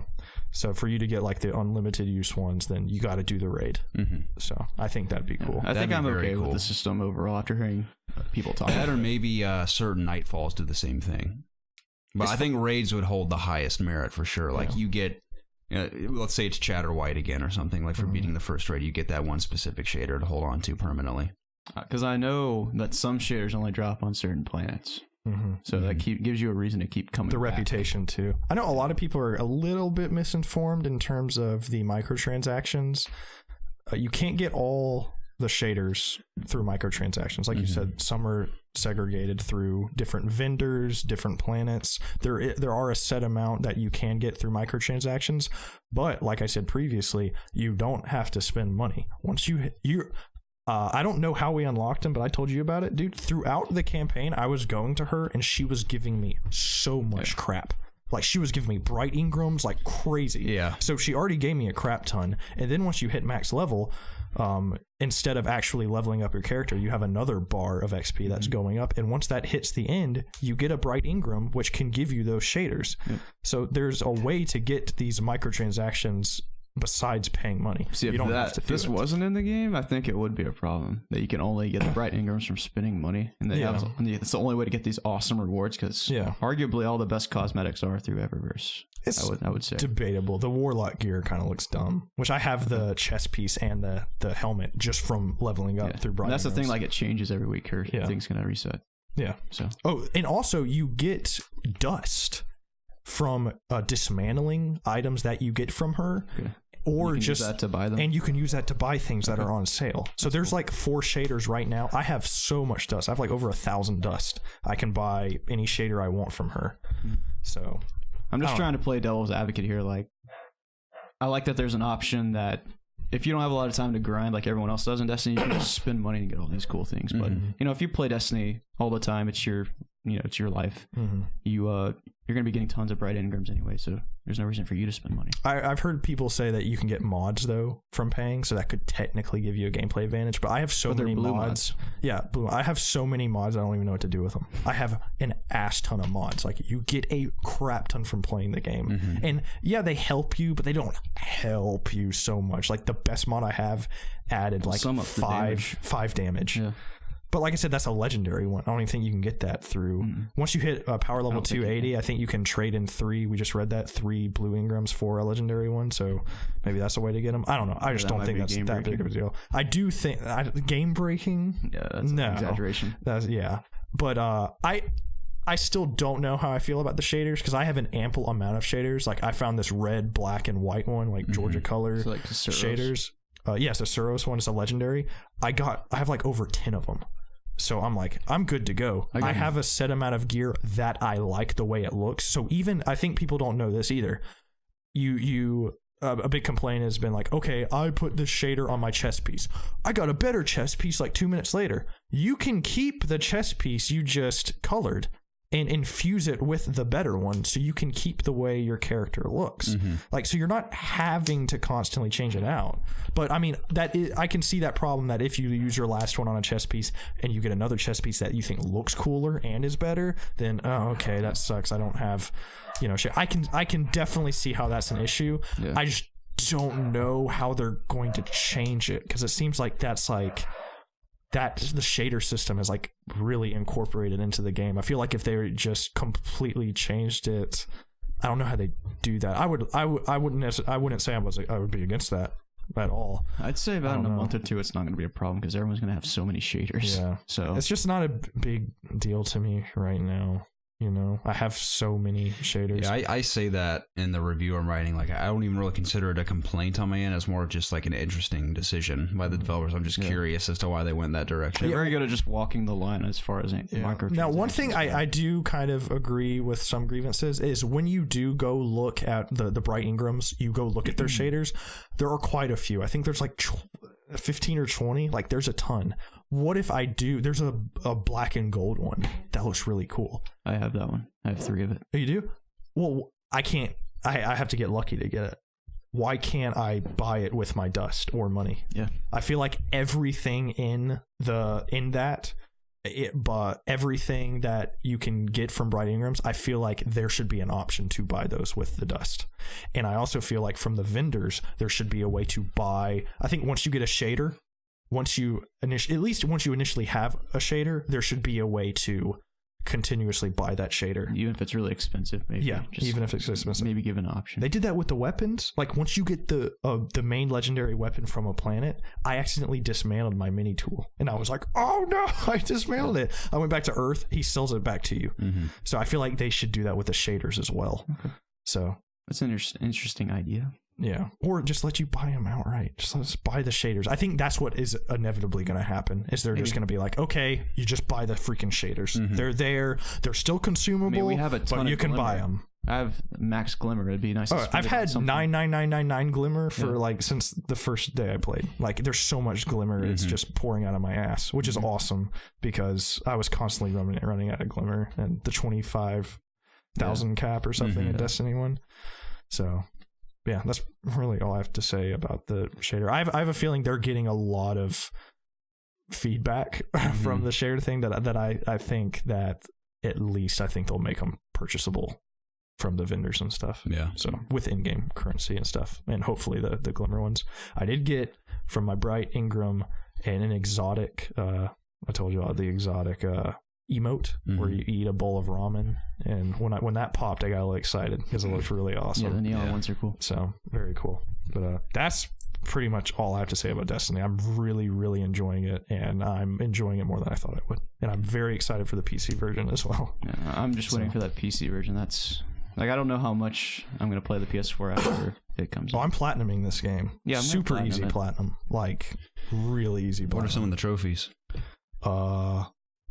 Basically just completion. Pretty much what I have left is I have to meet Xur, I have to beat a Nightfall, I have to beat the raid, and then I have to either beat the raid on hard mode or a nightfall on hard mode. Those are the same trophy.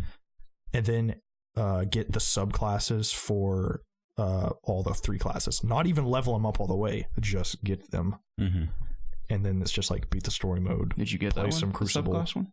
The subclass one? Yeah. For what? All 3 subclasses. Oh, no, not yet. You haven't gotten all your subclasses yet? Hang on. For what? Oh, for my Warlock? Yeah. Yeah. Oh, yeah. I did that forever ago. I'm talking about you have to get them for all 3 classes. Oh, okay. Yeah. Like I've been playing with my Hunters, my second character, for just a little bit. So you don't have to level all the classes up. No, just go do the mission to get it. And then that counts as having it. So it's not like in Destiny 1 where you had to level it up all the way. No, it's just get all 3 subclasses and you have the trophy. So it's very straightforward. So 9 subclasses. Yeah. But getting subclasses is really easy. Kind of a little anticlimactic how you're just like, it's like it seems to drop in a public event for them. Yeah, it's like a piece of loot or something. Yeah. Then what's this? Yeah, that's what I thought. That whole aspect of that's not that exciting, but actually doing the quest for it is cool. The quest unlock is pretty fun. I wish they were kind of different for each class, though. You always go back to the same shard, the forest. Or whatever. Yeah. But anyways, yeah, that's officially all I have to really say about Destiny. Yeah, it's really fun. You covered everything well.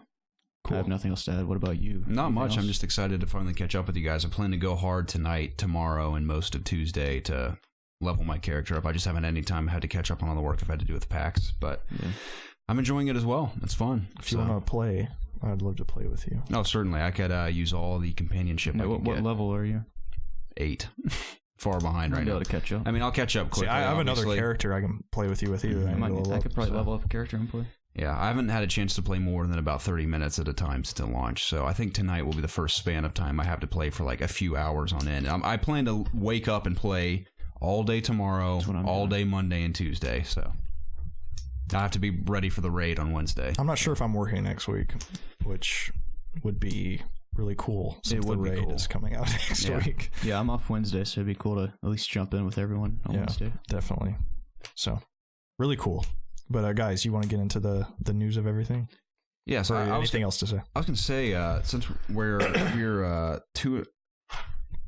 almost 2.5 hours into the podcast, maybe we'll just save the outro instead of doing the intro because I feel like it'd be just hilarious to do the intro at this point unless you really want to do it. No, that's fine. Okay. Hey man, what's the news? Yeah. But our actual news stories, they're minor this week, but they're pretty interesting. Do you guys see the 10-year anniversary video for the Witcher franchise? I did not. I saw it in my YouTube. Oh, it was wonderful. Did you see it, Jacob? The anniversary? Yeah, it's like the 10-year. Is it just a copy of the game? No. It's just like a video like celebrating 10 years of The Witcher or whatever. Oh, it's so wonderful. You guys got to see it. I will watch it. It was so emotional. I loved it. And I haven't even played all the way through the first and second one, but just playing through the third one alone. It's on YouTube. Just type in the Witcher 10-year anniversary video. It's not. I don't know. Like start from the first game. No, it actually shows Geralt in Toussaint in the house you buy with like everyone in the game he's friends with, and they're all like hanging out having a feast. Is it like an in-game like episode or something? No, it's just a video. I guess that depends on choices you make. Yeah, it does. It's like the Red Baron there. No. Okay. It's like his closest friends and allies. Wait, it's not personalized for you, is it? No. It's not an in-game thing. It's just a video. Okay. Yeah, you have to go to YouTube, fill out all the. Yeah, that would be interesting.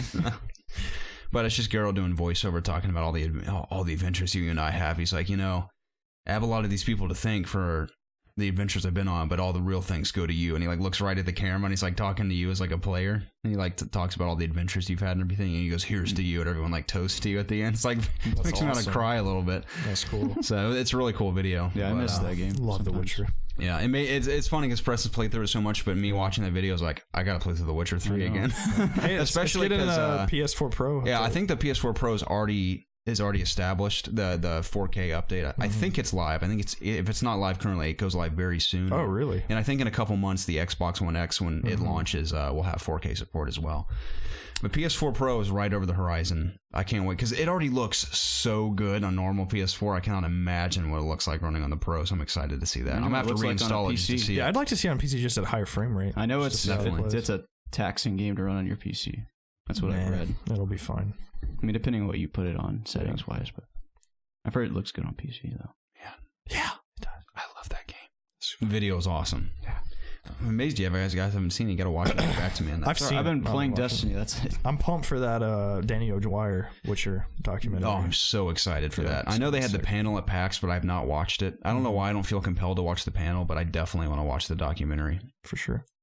Crystal Dynamics' The Avengers Project has some leaked details, apparently. This comes from Matt Davison of IGN. Small quote here. He says, Crystal Dynamics' upcoming Avengers game will feature social, shared online play and will, at least in combat sections, resemble a third-person cover-based action-adventure game. How does that sound to you guys? Imagine Tony Stark in his Iron Man costume running up to a wall and taking cover and blasting around the corner. Imagine the Hulk. Yeah. That can't be for everybody. Yeah, I don't know how that would work with all the characters. I don't even know how it would work for any character, really. I don't know. And then there's a lot like more Black to that Widow article. or Hawkeye, maybe. And, the shared spaces and social spaces and everything they brought up. Is it going to be kind of like Destiny in a way? So I don't know exactly what to expect. Yeah, dude, what if you could run around just like a city with Iron Man? It plays like Destiny. That'd be like really you're always cool. in your super with Iron Man. It feels like you just fly around and blast people. I wonder if Spider-Man will be included. No way. I would love that. Not with Insomniac doing a Spider-Man game. Yeah, probably They not. probably have rights to that. Oh, man. A third-person cover-based action-adventure game. I just don't see how that can work. How are you going to be cover-based with Captain America? Right. I mean, I can see Captain America like throwing a shield around a corner, but why would you want to do that? Captain They're America all doesn't do that. Pretty much every Avenger is melee-based. Besides like Hawkeye, I guess. Yeah, but I guess. But then you're going to have cover in these missions that only one character is going to be using? Like, I don't know. I know, it sounds kind of bizarre. But even when I heard Avengers Project, how do you really make a game like that? It can't be like Marvel Ultimate Alliance or anything. Like, what do you really do in a game like that? I trust them because, I'm actually playing. I'm not playing through it, but I bought Tomb Raider again, and I played through like 2 hours on it. I just want to see it on PC. Yeah. And it runs fantastic. It's The really new good. one or the old one? Rise of the Tomb Raider. I got it on a Humble Bundle for like $10 or $12. But once I like upgrade my PC big time, that's one of the games I want to like see like benchmarked and stuff because it's a really pretty game. I still need to finish that. Rise of the Tomb Raider? Yeah. It's a fun game. I don't know if I still have the copy on Xbox, but I cannot believe how close I was to the ending, and I was like, I think I'm done now. I just completely skipped it, and I loved the first one. Oh, you haven't played it at all? No, dude. That's a great game. It is on my great. back. I would be so excited if like to play that. I'm definitely playing the the BioShock series before that. Okay. So it's going to be probably maybe not even next year that I play. Okay. Because there's going to be all these games that come out this year that I'm not going to play either. Dude, I'm pumped for Shadow of the Tomb Raider. I want more Tomb Raider like right now. I'll play it before then, hopefully. Yeah. I don't want to speak too soon. I hate tombs. Bethesda Bethesda impression. Yeah. First game, yeah. Was it really? Yeah. Oh, She literally says that. for someone that hates. That reminds me of the that's what Conan O'Brien says when he did the Clueless Gamer. He's like, maybe you shouldn't be a Tomb Raider. Bethesda, the publisher, according to Pete Hines, has an unannounced game launching this year. This news comes from Mario Brash of COD Connected. He says, Pete Hines speaking to Tech Significant. This is actually Pete Hines' quote. He says, yeah, we have 9 games hands-on here. This is at PAX. All of which are coming out this year or are already out, said Pete Hines. We have 3 VR titles, including Skyrim for PSVR. We've got Skyrim Switch. We've got Wolfenstein 2, The Evil Within 2, and Quake Champions free-to-play, and Elder Scrolls Legends free-to-play. Elder Scrolls Online and Dishonored. We have a ton of stuff going on, and we even have a game coming out this year that we haven't even told anybody about. Now, out of all of Bethesda's studios they have under their belt, where do you think this game's coming from? It's gotta be some mobile game. Probably. It can't be anything big. It can't. At least I wouldn't. The Game of Thrones Bethesda Game Studios game. The only thing that I can think of that would work if they just shadow dropped it would be a Bethesda Game Studio game. That'd be amazing, but yeah, but it's so late into the year. Yeah, I know it's kind of weird. Why would you have not announced it yet? I don't know. Yeah, but I mean, they pretty much shadow dropped as much as they could, like Fallout 4, just a few months out. They shadow dropped. I mean, speaking of mobile games, they shadow dropped Fallout Shelter. So that's what I'm thinking. It might be something along the lines. But did you see what Pete Hines said after this? I read a lot, but I didn't include it. He walked it back. Did he? Yeah, he's kind of like, we're kind of just talking. So I don't know. I don't know. People are jumping the gun with this. They're like, I don't know if they're intentionally clickbaiting or if they literally think that anytime anybody sees Bethesda, I don't want to act like that snooty guy that like is. There's always that one guy that's like, oh, Bethesda is a publisher and a developer, like they're different. But I mean, I'm gonna say that again. This is a Bethesda published game. It does not necessarily mean this is a Bethesda game studio game that's dropping. So I would like for it to be a Bethesda game studio game. Oh, of course. I want Elder Scrolls 6 to drop this year. That'd be pretty cool. I want an Elder Scrolls mobile game of some sort. Yeah, that'd be cool. Because I love Fallout Shelter so much that I would play any of Bethesda Game Studios mobile games. Listen, you got your card games. Put it to rest. I can't even I was telling Jacob, I downloaded Elder Scrolls Legends to give it a try on my phone. I can't even load the game. It goes to an infinite load screen for like an hour. That's the game. So, yeah. There are a lot of load screens in Elder Scrolls. There are. I keep replaying old that. shit, but Skyrim Special Edition is for free on Steam this weekend. Dude. You can only play this weekend. Oh, I guess that's how Siege was a couple weekends ago. So I downloaded it and played it, and it's Skyrim. But Skyrim, man, it's always going to be there. It's fun. I kind of got stuck on it. I was like, oh, this is really fun. I don't know. It's just really fun playing, me being a console plebe, playing these games that I fondly remember just with like insane frame rate. Yeah, in a lot of ways, it is almost like a new experience. Yeah, I mean, it felt really good just in terms of combat, like aiming your bow and stuff. Oh, man, I got to try it at some point. Yeah, I mean, it's free. I really want to play New Vegas if it's so cheap. Dude, New Vegas is dope. When I have time to breathe for like a weekend and not have to worry about anything it's obvious or COG related or score related, I'm going to like really get into something like that. Okay. Because that sounds wonderful. New Vegas is great to have as like a companion game to Destiny because they are like so polar opposites. I'm playing Destiny, listening to podcasts, like having fun, yucking it up, and then like I get New Vegas, put my headphones on. I'm like really immerse yourself. I'm really immersed. Yeah, that's cool. So. Yeah, I don't really have any other predictions aside from maybe a mobile game from Bethesda. Yeah. So we'll see. We could be totally wrong. I keep forgetting Death of the Outsiders coming out. Yeah, he mentioned Dishonored in there. Yeah, I'm very, very excited for that game. The gameplay. Did you see the Stealth Gamer team up? I have not watched it yet. It's funny because I sent the video to one of my colleagues from COG. I'm like, you got it? Because he played Dishonored. He's like, oh, he had never played Dishonored before. I'm like, he's like, I really liked it. I was like, you should watch Stealth Gamer. I sent him his latest Death from the Outsider video. He's seen it, but I have not watched it yet. It's great. Okay. Yeah, it's so cool that they teamed up finally. I heard there's one where you can like suck people's faces off and wear their faces. It's this one. Okay. Yeah. That's so cool. It's so sad though that this is probably going to be the last Dishonored game. Yeah, it's a bummer. At least for a while, if not ever. So they're so critically acclaimed. But I feel like even through the first two, that you can get so much out of them because there's so many different ways to approach playing them. Yeah. So there's still DLC from the first game I haven't even played yet. So I can still go back to that. Yes. Time will tell, boys. Still have a few months left here in the year of 2017. LA Noire is coming to PS4, Xbox One, and Switch. And PS4 Pro and Xbox One will have 4K, native 4K support, and the game launches with all of its included DLC on the 14th of November. And there's a Vive version. There is, yes, I saw that. They're Rockstar's first step into VR. So I would love to see some sort of mod for GTA in VR. That'd be interesting. That'd be so cool. I don't think it's the full game. It's like a little segment, a little side piece or something. Probably sitting down in the interrogating room, looking at. Dude, how cool would that be? Sitting VR? Down in a VR interrogation room, interrogating a dude, looking him like in the face. That'd be very cool. I didn't really think about that until now. That's like that has to be what it is. Yeah. Totally, that's what awesome. It is. That's cool. I don't think I'll even think twice about not wanting to play this again. Good game. Good game. You guys think it's worth going back to if I never played it? It's a good, very unique game that is a little quirky, especially in the beginning. Like the big gameplay mechanic of this game, there is shooting, there is driving, being like a detective and stuff. I don't know how that would feel. It's like a third-person shooter. It's like Grand Theft Auto. It plays like sticks and triggers on there. I guess. I don't know. The triggers on the Switch aren't great. Well, I think the sticks on the Switch I guess I would have to get the Pro Controller. The Pro Controller would be wonderful. I mean, for a handheld, though, it's great. It could be an awesome handheld. That's where I would game. play a Switch. Well, I'm just talking about the sticks in general. Just like, it's great for handheld. But yeah, if you're at home, you don't use the Pro Controller. Because I don't think I'm going to buy it, but I was thinking, I did have in the back of my mind, maybe playing it on the go could be kind of fun at times. Yeah. Definitely. Feeling like a narrative. Definitely. Right. But there's the big like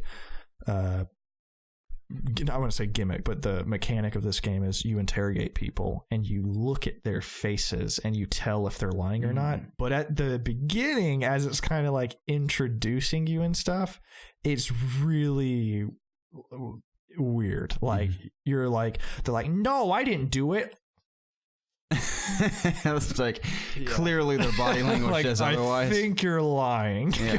But as it goes, it gets a little more subtle and stuff. Like they're clearly just like introducing you to it. I don't remember the story as a whole. I know some things happen. I remember the ending, but I don't really remember how it, leads up to the ending. I was like kind of a kid when I played it, so I'm sure a lot of that stuff was going over my head.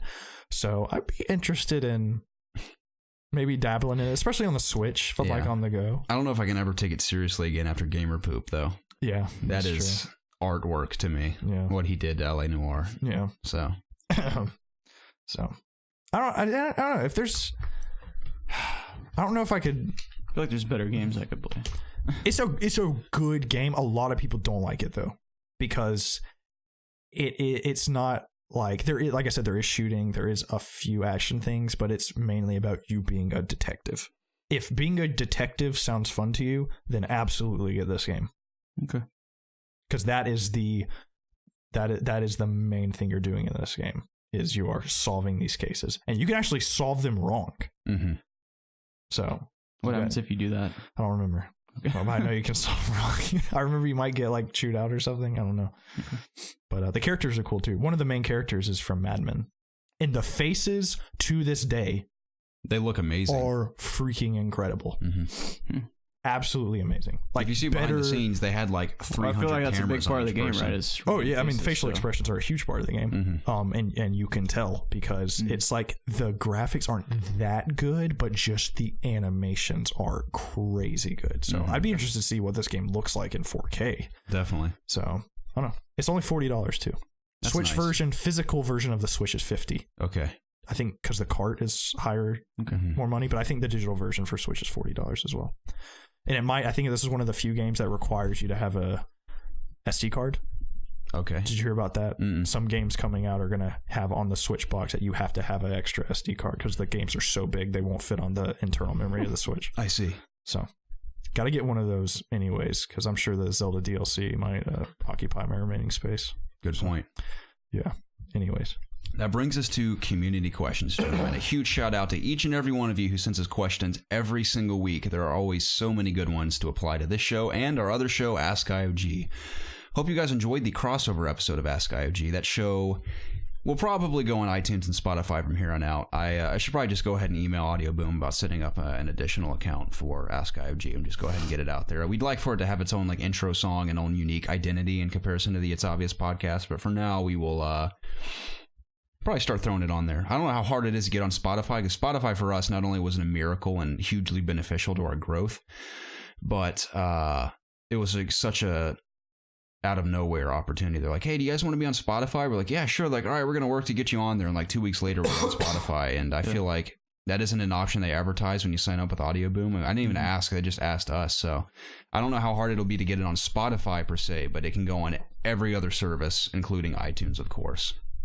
But we'll figure that out in the near future. As soon as we launch the next episode of Ask IOG, it will more than likely be on all those other platforms as well for your convenience. But if you guys want to send us questions for the show, always include the hashtag AskIOG when you reach out in one of three places. You can email us at ItsObviousGaming@gmail.com. You can tweet at us at obvious_gaming, or reach out on Discord and ask us in the Ask IOG section.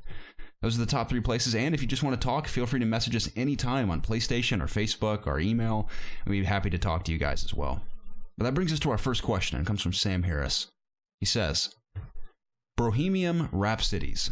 I'm adoring Destiny 2 so far. It's awesome that I can finally, instead of Bohemian Rhapsodies, Brohemian Rhapsodies. Oh, okay. Yeah. It's awesome that I can finally enjoy this amazing franchise that I missed out on. I look forward to playing with everyone from the community and beyond. My question is this: will D2 get overshadowed by the other titles that have yet to be released, or will D2 steamroll all of them and reign supreme? Stay frosty, especially you, Jacob. Wow, thanks. Wow. Okay. I guess let's Jacob say it then, since he's... Are any other games launching this year going to overshadow D2? Overshadow it? No.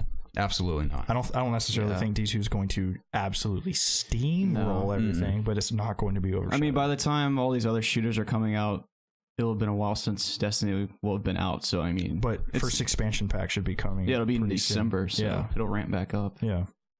Everybody's talking about Destiny 2 is going to be huge for at least the rst of this year. I mean, it'll still be popular. If they continue to support it, it's going to be fine. I think it all depends on how good the next DLC is. Like I think it's called Curse of Osiris. It was confirmed. Have you heard the details about it? Yeah. It sounds awesome. People have always wondered about Osiris in particular. So because he trained Ikora. Yeah. So you he was like he was the protege of the speaker of the Traveler. Oh, okay. So yeah. And then he trained Ikora, I guess. Yeah, there's Mercury to explore, like a new area to explore. That's cool. When the whole Trials of Osiris was linked to him. Now it's called something. There may not be details, but is Mercury going to be as big as the other planets to explore? I have no idea. I don't know. Okay. Probably not. I wouldn't think so. But it's cool to at least explore Mercury. Well, I guess that's a story spoiler. I can't say it. Never mind. I'll talk about it later. But yeah, that's exciting. I think Call of Duty is going to be big. And it's going to be the best-selling game this year. I mean, it always is, but now it's going back to World War II, which is what people wanted. Battlefront's going to do really well too. Am I missing a shooter? Wolfenstein? That's not really. I mean, I think that'll do good, but it's not. I mean, I think that'll do good, but it serves a different purpose. There's no multiplayer component like COD and Battlefront and Destiny. So I think all three are going to do really good. If any of them are going to suffer, it'll be maybe Battlefront because of its previous game, maybe. But I wonder with PUBG coming to Xbox if that's gonna. Yeah, I don't know. I mean, that just sold 10 million copies. That's a freaking huge. I think it just game. hit. That might be the best game. It just hit 1 million concurrent players at one point. That's insane. I mean, you think that is probably gonna be the best selling game this year? Because I don't think Call of Duty is going to sell more than years. I don't think that. It's still early access. Still early access. Well, I think it's releasing this year. Maybe.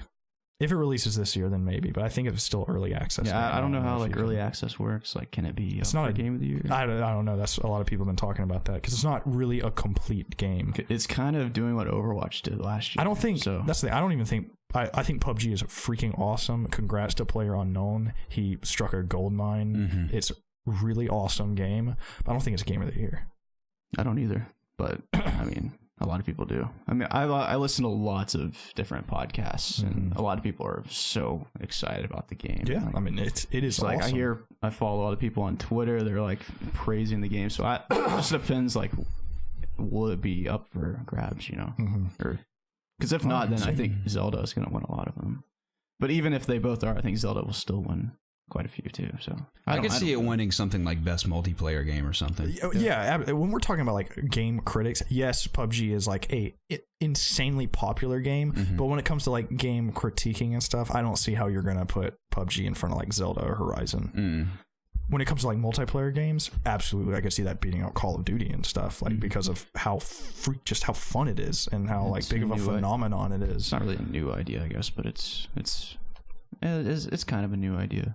I mean, it kind of adapted from H1Z1. I didn't know this was a thing until... But even so, H1Z1 is like... I know PlayerUnknown's came from H1Z1. Like, he was working on it.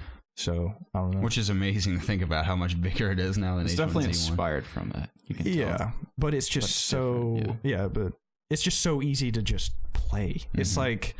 You just jump in and do it. It's like intimidating, but it's also very like welcoming and stuff in terms of there's not like a ton of complicated gameplay mechanics or whatever. So I like Overwatch for that reason, but it's a little more complicated with all the different heroes and stuff. It's just so simple that you play. There's no like, oh, do this. It's not like Destiny where there's tons of shit to do. You just play the game. That's it.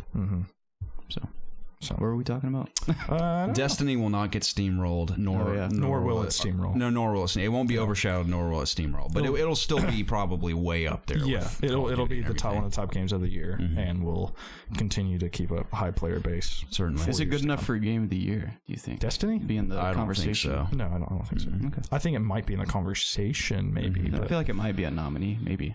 I'm very biased towards game of the years. Just like when I think back on my game of the years, they're pretty much single player based games. It's the games that like emotionally like resonate with me more. Destiny does not tickle an emotional bone in my body. Not one. It is super fun.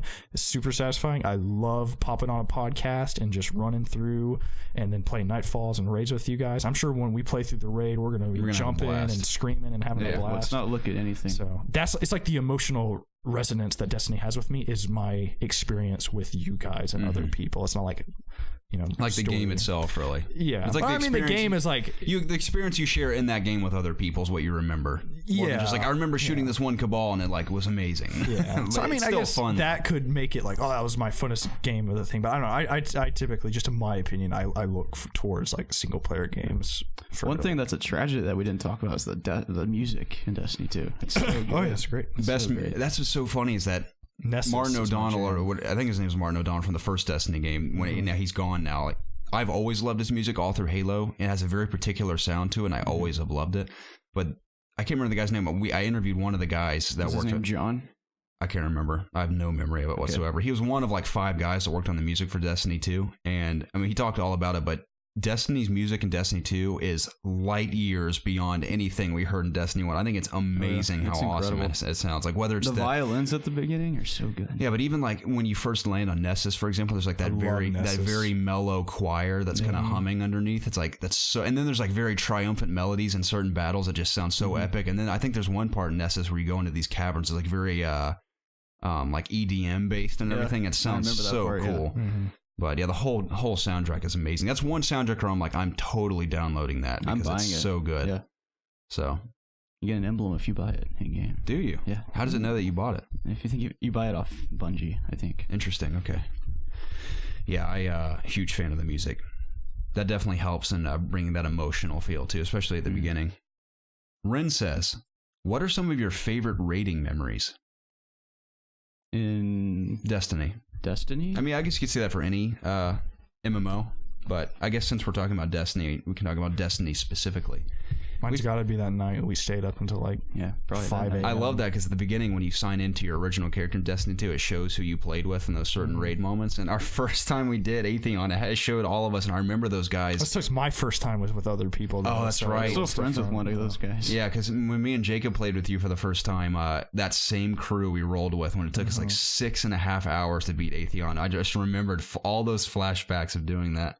But yeah, that took so long. That's my main memory. I know we've shared that before, but when we teamed up with random guys that we did not know because we had to go through that weird website to sign up with them. Yeah. And by the end of the raid, we were like best friends because we had been through absolute hell with them trying to figure out how to. I mean, Preston knew, but one of the guys on our team just could not understand what Preston was saying, and we suffered because of it because he just could not do his job. There's always one guy in the raid that's just fucking you over. Yeah, always one.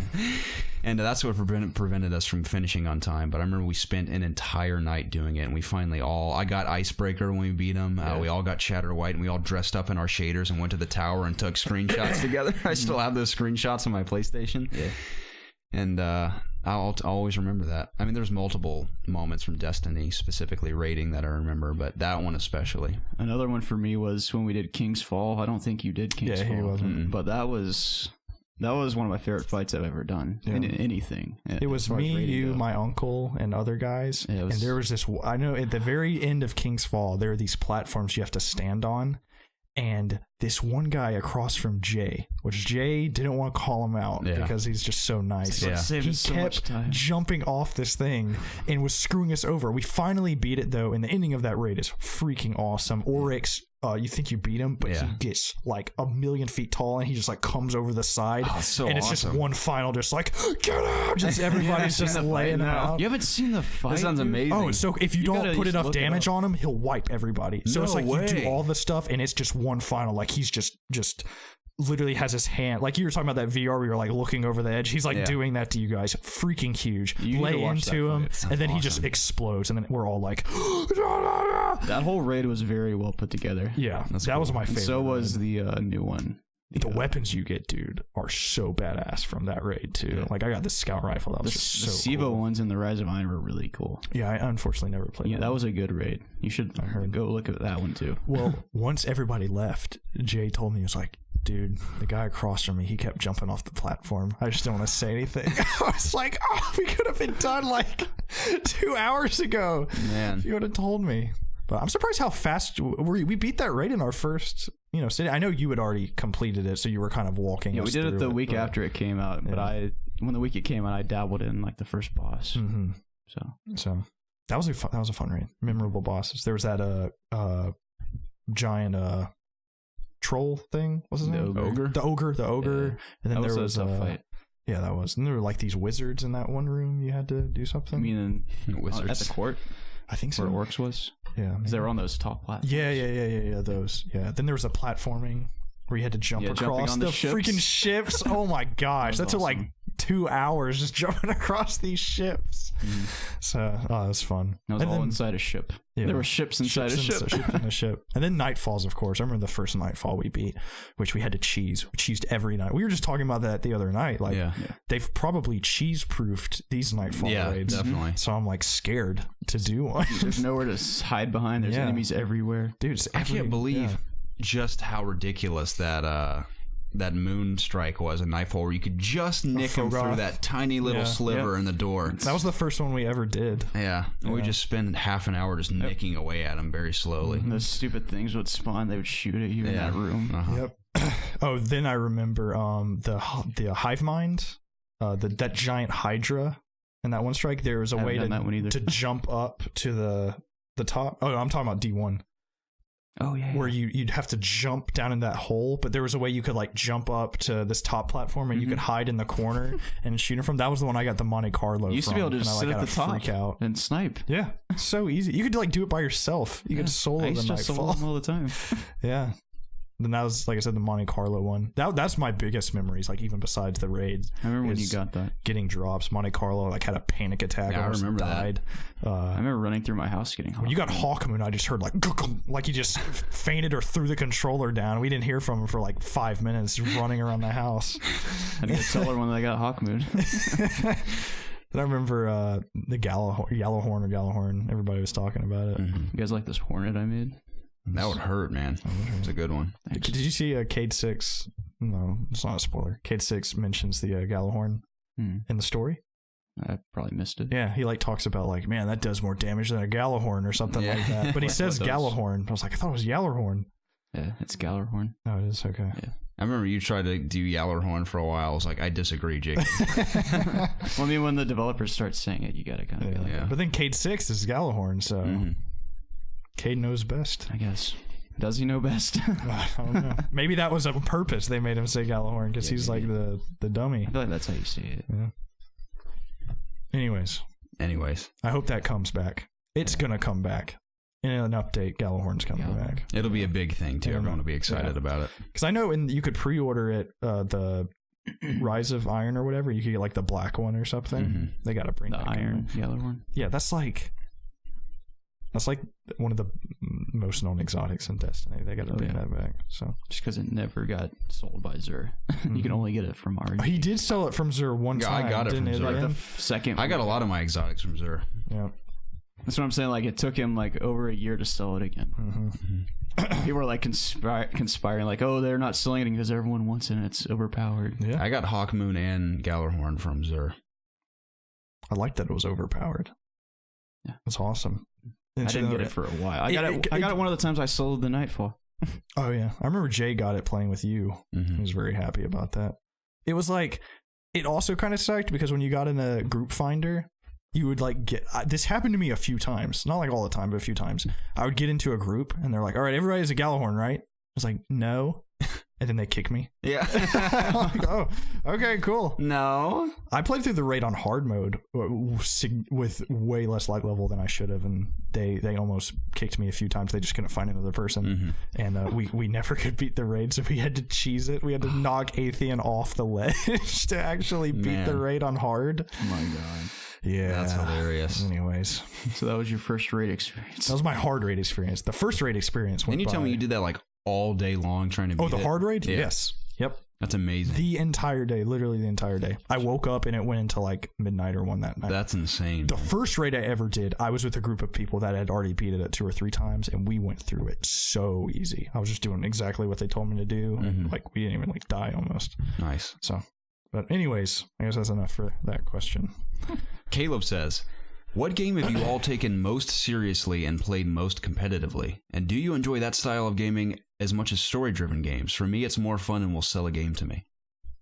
The most competitive game for me, hands down, was Call of Duty 4. I took that game seriously. Like, I was like, 1v1 me, dude. Like, I was super serious about that game.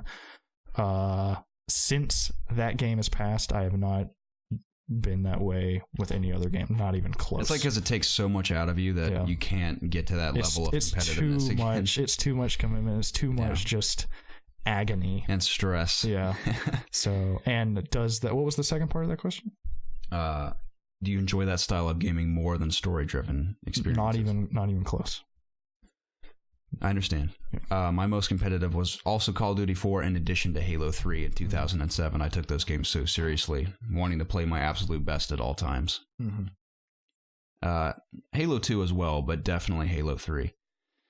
And I'm more of a multiplayer guy. I love a good story in a video game. I love stories like, say, Last of Us or even Horizon story, deep stories like that I really get into. But Destiny story, for example, doesn't do much for me. I mean, it's really well written. All the characters are awesome. The cinematics are gorgeous.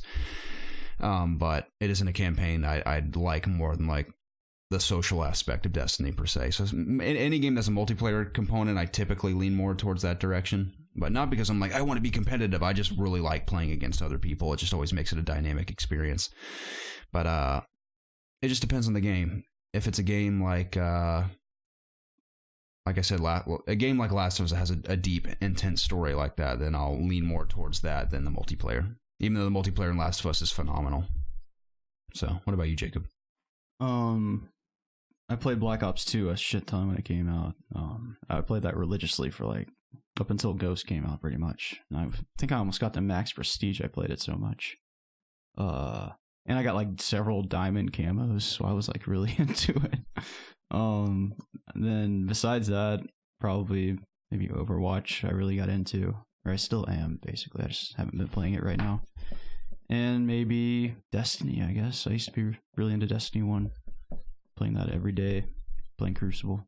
It's fun. Nice. Matt G says, when was the last time a game's visuals truly blew you away? I mean, games look absolutely gorgeous now, but when was the last time a game's visuals had you jaw dropped? Example for him were first 3D games, PS2 to PS3. Uncharted 4. That's a pretty game. The first game that even with Uncharted 4, I was like, wow, this looks really good. But the first game that it literally blew my mind, and I was like, oh my gosh, was Killzone 2. Killzone 2, on yeah. PS3. I had I just upgraded to a 360, and I play games like Gears of War and stuff, which look really good for the time and stuff. But when Mile got a PS3, he bought Killzone 2, and I went over to his house to look at it, and I've never been more like blown away by graphics in a game. I mean, of course, the games look better than that now, but that just looked for the time freaking insane to me. It like blew my mind that was even a game. An older game like that for me was BioShock Infinite. I thought that game looked so good back in the day when it first came out. Yeah, but that might have been more of just an aesthetic thing. Like, I like the world that I'm playing in. I think Horizon Zero Dawn is the last game that really blew my mind. Yeah, just how well it ran. In addition if I was to how playing it on a PS Pro, I would have had the same reaction. Yeah, and that game on Pro was astounding how good it looked. And a lot of that has to do with the aesthetic of the world, just how beautiful it is. When I saw you playing that when we were doing a Let's Play over here, I was like, holy crap, that looks so much better than mine. Hellblade is freaking gorgeous. It's a good looking game. It is gorgeous. Is there a Pro update for that? Yes. Okay. Of course, like you mentioned, Uncharted 4 is wonderful. There's something else in there. I mean, even Shadowfall looks really good. Oh yeah, I'm just thinking of just like, yes, I think all those games look very good, but just the leap to Killzone, I was just like, oh, like I haven't had that sense of like awe since that happened. I mean, I was practically jaw dropped with Horizon, not only just how pretty it looked, but how well it performed, considering all that goes on in that world. that was the biggest awe for me, is how good it ran with how good it was. Amazing. It being an open world and stuff. But back in the day, the first time I recall being jaw dropped by a game's visuals was in Gears 2. The jump from Gears 1 to Gears 2, I was blown away at how good it looked at the time. I'm sure to an extent it still looks pretty good nowadays, but especially when it first launched, I remember being blown away at how good that game looked. So that was my first really eye-opening, jaw-dropping moment, so to speak, with the game's visuals. Going back to the last question, I forgot about the competitiveness. When I rated in WoW, I was extremely competitive with how high my numbers were, and like to the point where I was one of the top DPS on the server. Wow. Like I was proud of being at that position, basically. Nerd. That's what you're doing. We're like, Jacob, come over and play Halo with us. You're like, oh, I'm eating dinner. And you come over like 1 a.m. Like, how long did you take to eat dinner? Like, oh, I was hungry. I was busy. I was watching a movie. Hell Teacher Loki says, what's the best gaming-related gift you've ever received that you treasure, even to this day? Gaming gift. My uncle got me a really nice Vault Boy bobblehead with like a certificate of authenticity and stuff. It's really awesome. That's probably it. What about you, Jacob? I'm thinking. I can't think of anything specific. I think I mentioned Witcher 3 mug. Yeah, that was a nice gift. Yeah. 2 of your gifts. I remember when you purchased me Dragon Ball Z Budokai Tenkaichi something. It wasn't the online game. It was a different one. Yeah, it was the HD remaster of the first and third. That's what it was, yeah. When you bought me that I think it was a Christmas gift at the time. I had just been essentially fired from American Eagle Outfitters, and you handed that to me as I was walking out the door to meet you guys. And I recall that being great. When my mom surprised me with the PS2, I think I've talked about it in the past on this podcast. I'll never forget that. It was amazing. When I was a little kid. I don't have it today, so I can't technically say I still treasure it today, but I still greatly appreciate that moment to this day. There you go. Mine would probably be my first Game Boy that my parents got me for, I think it was Christmas. But and you play Pokemon Blue sitting on the reclining chair. That's what started my journey, basically. So it's I thought the question was like a game-related merchandise. I don't know if it was like an actual game. Yeah, game-related gift. Okay. I haven't received a whole lot of gaming gifts. Is that I guess what I said is related to gaming. It's from a game. So, sure. Mine's a console itself. So. I was given a PS2 from my uncle as well. That was really cool. So, I guess I'll say that. I was given a Wii. I thought I was going back to his trunk to, my mom went into a Blockbuster on our way home from wherever we were. I think it was church or something. She's like, "You can go to Blockbuster." And I was like, "Oh, can I get a game?" No, I'm just getting a movie for me and your father. Yeah. Like, oh, okay. She comes back out and we get home and I got a new baseball glove and me and my dad were like wearing it in. And my uncle came over and to help me wear the glove in. He's going to throw with me. And he's like, "Oh, I need your help and have something in my trunk. I need you to come get for me." Yeah. And I walked back there with him and he opened it up and he pulled this blanket back. It was a PS2 and I was like, "Oh." Yeah. I brought it inside and my mom was like, "I actually rented you the Spider-Man 1 movie game for PS2." And I was like freaking out. I had no memory card though, so played the first mission. I also started without a memory card. 1,000,000 times. That was frustrating. I could never understand why I couldn't pick up where I left off. Yeah. I was so frustrated. And then my mom went and bought me a memory card, and it was a PlayStation 1 memory card on accident, so I still had to wait longer. Just replay the game as far as you could get every single time. Yep. Good times. Yeah.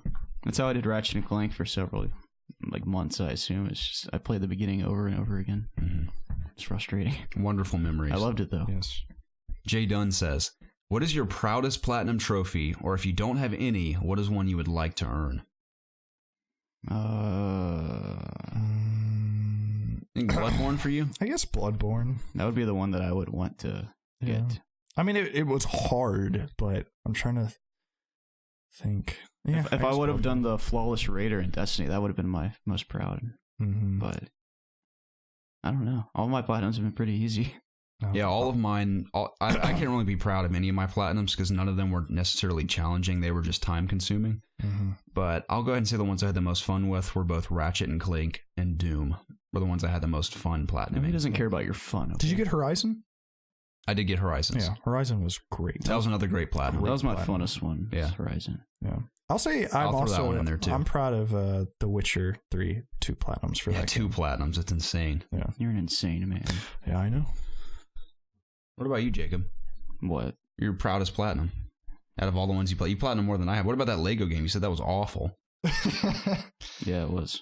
You proud of that? No. It's like a giant waste of time. I traded it in for Destiny 2. Nice. Finally. I think I got like $5 for it. I don't really have a proudest, I guess, Horizon. I don't know. Okay. It's better than nothing, I guess. At least you have a platinum. I'm proud of this virtual icon. I'm most proud of my Batman Season 1 Platinum Trophy. It was a lot of hard work to get it. The only game that I was literally wanting to just smash my head into a wall with. It wasn't on PlayStation, it was Xbox, was the World at War. Beating it on Veteran, that campaign. Grenades aplenty. Grenades aplenty. That's the doing it. Not even doing it justice. But I don't know. I'd like to see how hard it is now. But as a kid, as a high schooler, that game drove me up a freaking wall. I remember trying to play the first level in Veteran, and just halfway through it was like, nah. It's like I'm not gonna have any part of this. Yeah, I'll say Skyrim simply for the time consumption that I put into it. See, I was going to do it on PlayStation, the special edition, but then I was like, nah, dude, I'm gonna play this fully in VR when the VR one comes out. And now thinking on that now, I have no clue if I'm going to do that. I have no clue if I'm going to pick that game up. I've just heard nothing good about it. I've heard VR version? I've heard nothing good about it. Everybody that's played it, granted, everybody's played it with the Move controllers. Mm-hmm. They're like, the Move controllers are weird because you're having to teleport, and just teleporting around in Skyrim just doesn't make sense. So I haven't heard any impressions of people playing it like with just a DualShock, which is how I would play it. So I don't know. We'll see. I know I enjoyed it a lot just in the hour I played on PC. So I feel like if I'm going to play that game, I might as well just do it on there. Install some mods and stuff. Absolutely. So. Frog Kid says, "Hello, beautiful manly beings. I had a memory recently of a birthday party in my middle school days. During this party, I constructed a bracket-style Halo 3 tournament for my friends and I to compete in, and it was rad as F.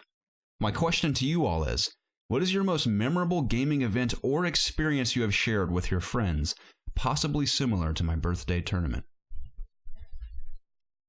I've never done anything like that at all. I always loved just when we would all go to Zach's house and play split-screen Halo 3 for hours on end. I hated all those times. Specifically, I know we all had a great time, specifically on the custom map Sky Castle on the, I always forget the name of that sand map in Halo 3. Oh, I know what you're talking about. Sand something. Mm-hmm.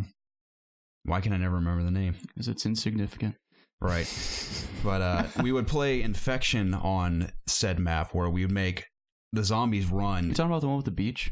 No. It's you know just what I'm talking It had about? those giant domes in the middle, like those things, and then there was the mammoth around the outside. Yeah. Do you know what map I'm talking about? I had like the Last shore. Resort? That's Last Resort. I have no idea. It was Zanzibar in Halo 2. Okay. Anyway. It had like those structures that you could hide in, or there was like, I don't know. It's not There's that just map. a beach. No. Yeah, Jacob, just. But the sand map was a giant and it had that big circular. There's like big cliffs in the distance of sand that you could ride warthogs on. There's a line where the Guardians were, where if you crossed that threshold, bombs would fly up. So you would always have to stay on the move in a vehicle to survive out there. But what we do is there's a giant floating castle in the middle of the map, and the only way to get up there is through one teleporter behind this big wall over by where the mammoth was. And we'd spawn up there, and one person would start as the zombie, and they could run like 200 times faster than everyone else. So they were super fast, and they had what are the hammers called in Halo 3? I'm so tired. Gravity hammer. I call myself a Halo fan. I can't remember the name of the maps of the weapons, but they'd have a gravity hammer. So whenever they, of course, hit you, you die in one hit. Or if they hit a vehicle, you'd go flying into the air. So if the zombie, and they could die very easily too. If you hit them once, they would die, at least in the head. So killing them wasn't too hard when you're up in the Sky Castle, but if they managed to get one of us, and there's two of them, it makes it all the more complicated. So they'd start flying through that teleporter, and they'd be so quick that sometimes they'd come through the teleporter into the Sky Castle, and the Sky Castle is so small that they'd fly off the edge and they have to try again. So we'd wait there, and if one managed to get up there, they would just like slam, and the entire sky castle would fall apart, and we'd fall down. And I don't think there wasn't fall damage in Halo 3, so of course you'd survive. And like, all right, get to a vehicle. So we'd run to a warthog and fly up into the cliffs and just run that circle around the map, and they would just chase after us. They were always right behind us. If they managed to nick us in the back with the gravity hammer, we'd go flying like 3 football fields away in the warthog, and they'd have to catch up. We'd be rolling. We're like, go, go, go. And eventually there'd always be one guy left in a vehicle, and there's like 7 zombies chasing after the guy, all with gravity hammers. It was just so much fun. And we would do that. I think we did that for years on that one specific map, playing that game mode. It was awesome. That's one of many memories I have of playing games like that with friends. So I have several memories just staying up, just till the butt hours of night playing Call of Duty with everybody. Yeah. Just especially on like Fridays and stuff. That's pretty much it. I didn't do really any like LAN parties or anything like that, so I have no memories of that. I mean, I have memories of me and you playing Gears of War when you first got your 360. Remember you had your big screen TV, you had those freaking giant gray bars on the side? I did that because the resolution to me looked stretched when I had it on full screen, so I put it to 4:3 instead of 1280 by 720 or whatever, and I thought it looked crisper at the 4:3 aspect ratio. It used to drive me crazy. It drove me crazy too, but I tried to block it out of my mind when I play. I eventually turned it back to normal widescreen, but for a while it looked better to me. I used to play Smash in my basement with all my old friends. And I talk to some of them still, but we always used to stay up late and play tons of Smash. It was fun. Nice. That's the closest thing I have to like a LAN party. Excellent. Yeah. Sounds lame. That was awesome. That's how I got so good at the game and with Fox. You're very good at Mario Kart as well. Yeah, that's another game. Unless it's Mario Kart 8. Yeah. Yeah. Then you can catch these hands. Yeah, I beat you one time. Did you? Yeah. It was when we were before E3 or during E3. Oh yeah, I'm talking about pre's. I haven't played that in a while. I'd like to play that again. I'll let you win a battle, but you never win the war. I could beat you if I practiced enough. Yeah, we'll see. I just haven't played that game very much. We'll see. We should settle that. Pretty sure I was undefeated on stream. Probably. On stream, I beat you a couple times. Not the pre. Few matches. Yeah, he hasn't lost a pre. I've never lost a pre. Okay, that astounds me. Because I like vanquish everyone online most of the time, which makes no sense because there's so many more players. I probably don't play anymore because I'm sure I'm going to slip up once or twice. So it's like Doom. If you just quit while you're ahead, you can say you're undefeated. Yeah. That's all of our community questions, and we actually went for 3 hours this week. Oh, wow. Great. Which is really impressive. I feel like we haven't been sitting here that long. It's pretty cool. Because I don't feel like we've been sitting here for 3 hours. But I feel like we have. I'm like drenched in sweat. Yeah, I'm really hot. I'm hot too. Yeah. I've also had to dump since like hour 1. So the day's almost over. We've been here for so long. We have. Nice. It was a great time, boys. So it's 5. Oh, crap. Yeah, I got to leave soon. It's the Georgia game. Yeah. Go Dogs. Oh, Go Dogs. Yeah. Hell yeah. But that was episode 118 of the It's Obvious podcast. Gaming podcast. Sure, my 2 best friends and I get together every single week to discuss video games. Obviously, you can find all of our content, including the video version of this podcast, over at youtube.com/ItsObviousGaming. If YouTube isn't good for you, you can find this podcast weekly on iTunes, Spotify, Google Play, Audio Boom, and other podcasting services. Please check the description down below for timestamps. You're probably going to want to use those with this episode if you don't want to hear about Taco Bell or anything else. Yes. Also, our PlayStation community, our Destiny clan as well. Please join the Destiny clan. We got like 25 members right now. Really want to get those clan perks. Yes. So log in daily and do your contribution for us. I definitely want to play with all of you guys as much as possible because that'll just make the game even more fun. Especially once the raid starts coming up. We definitely need your help. So get those light levels up. Yeah, I guess we need 3 people for Tuesday. So I don't know. I don't know how we'll see when people can get on and we'll try and go from there. I guess. Figure it out. We'll talk about it on Discord. Also, our Discord channel is also in the description down below. If you haven't subscribed to the YouTube channel, please do so, and please like and comment down below to get involved with the It's Obvious community. Doing so helps us out tremendously, and we would forever be in your debt. Also, if you would please be kind enough to leave us an iTunes review, we would very much appreciate that.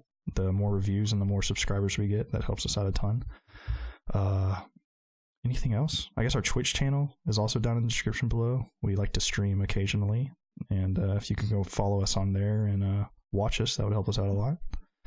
I think that's about it.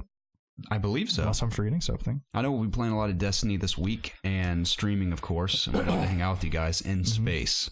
Yes. Collecting all that sweet loot. Dude. I played a lot of Final Fantasy 14 as well.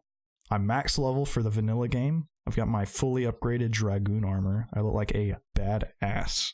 I look so What server cool. do you play on? Matthias. Okay, there's an individual who emailed us asking about Yes, which server. I messaged him. Okay, cool. It is Matthias. And I'm still playing that game. It's very fun. I enjoy it quite a bit. Great. So if you're playing that as well, I don't know if I'm going to play with you, but I'm sure you're having fun like me.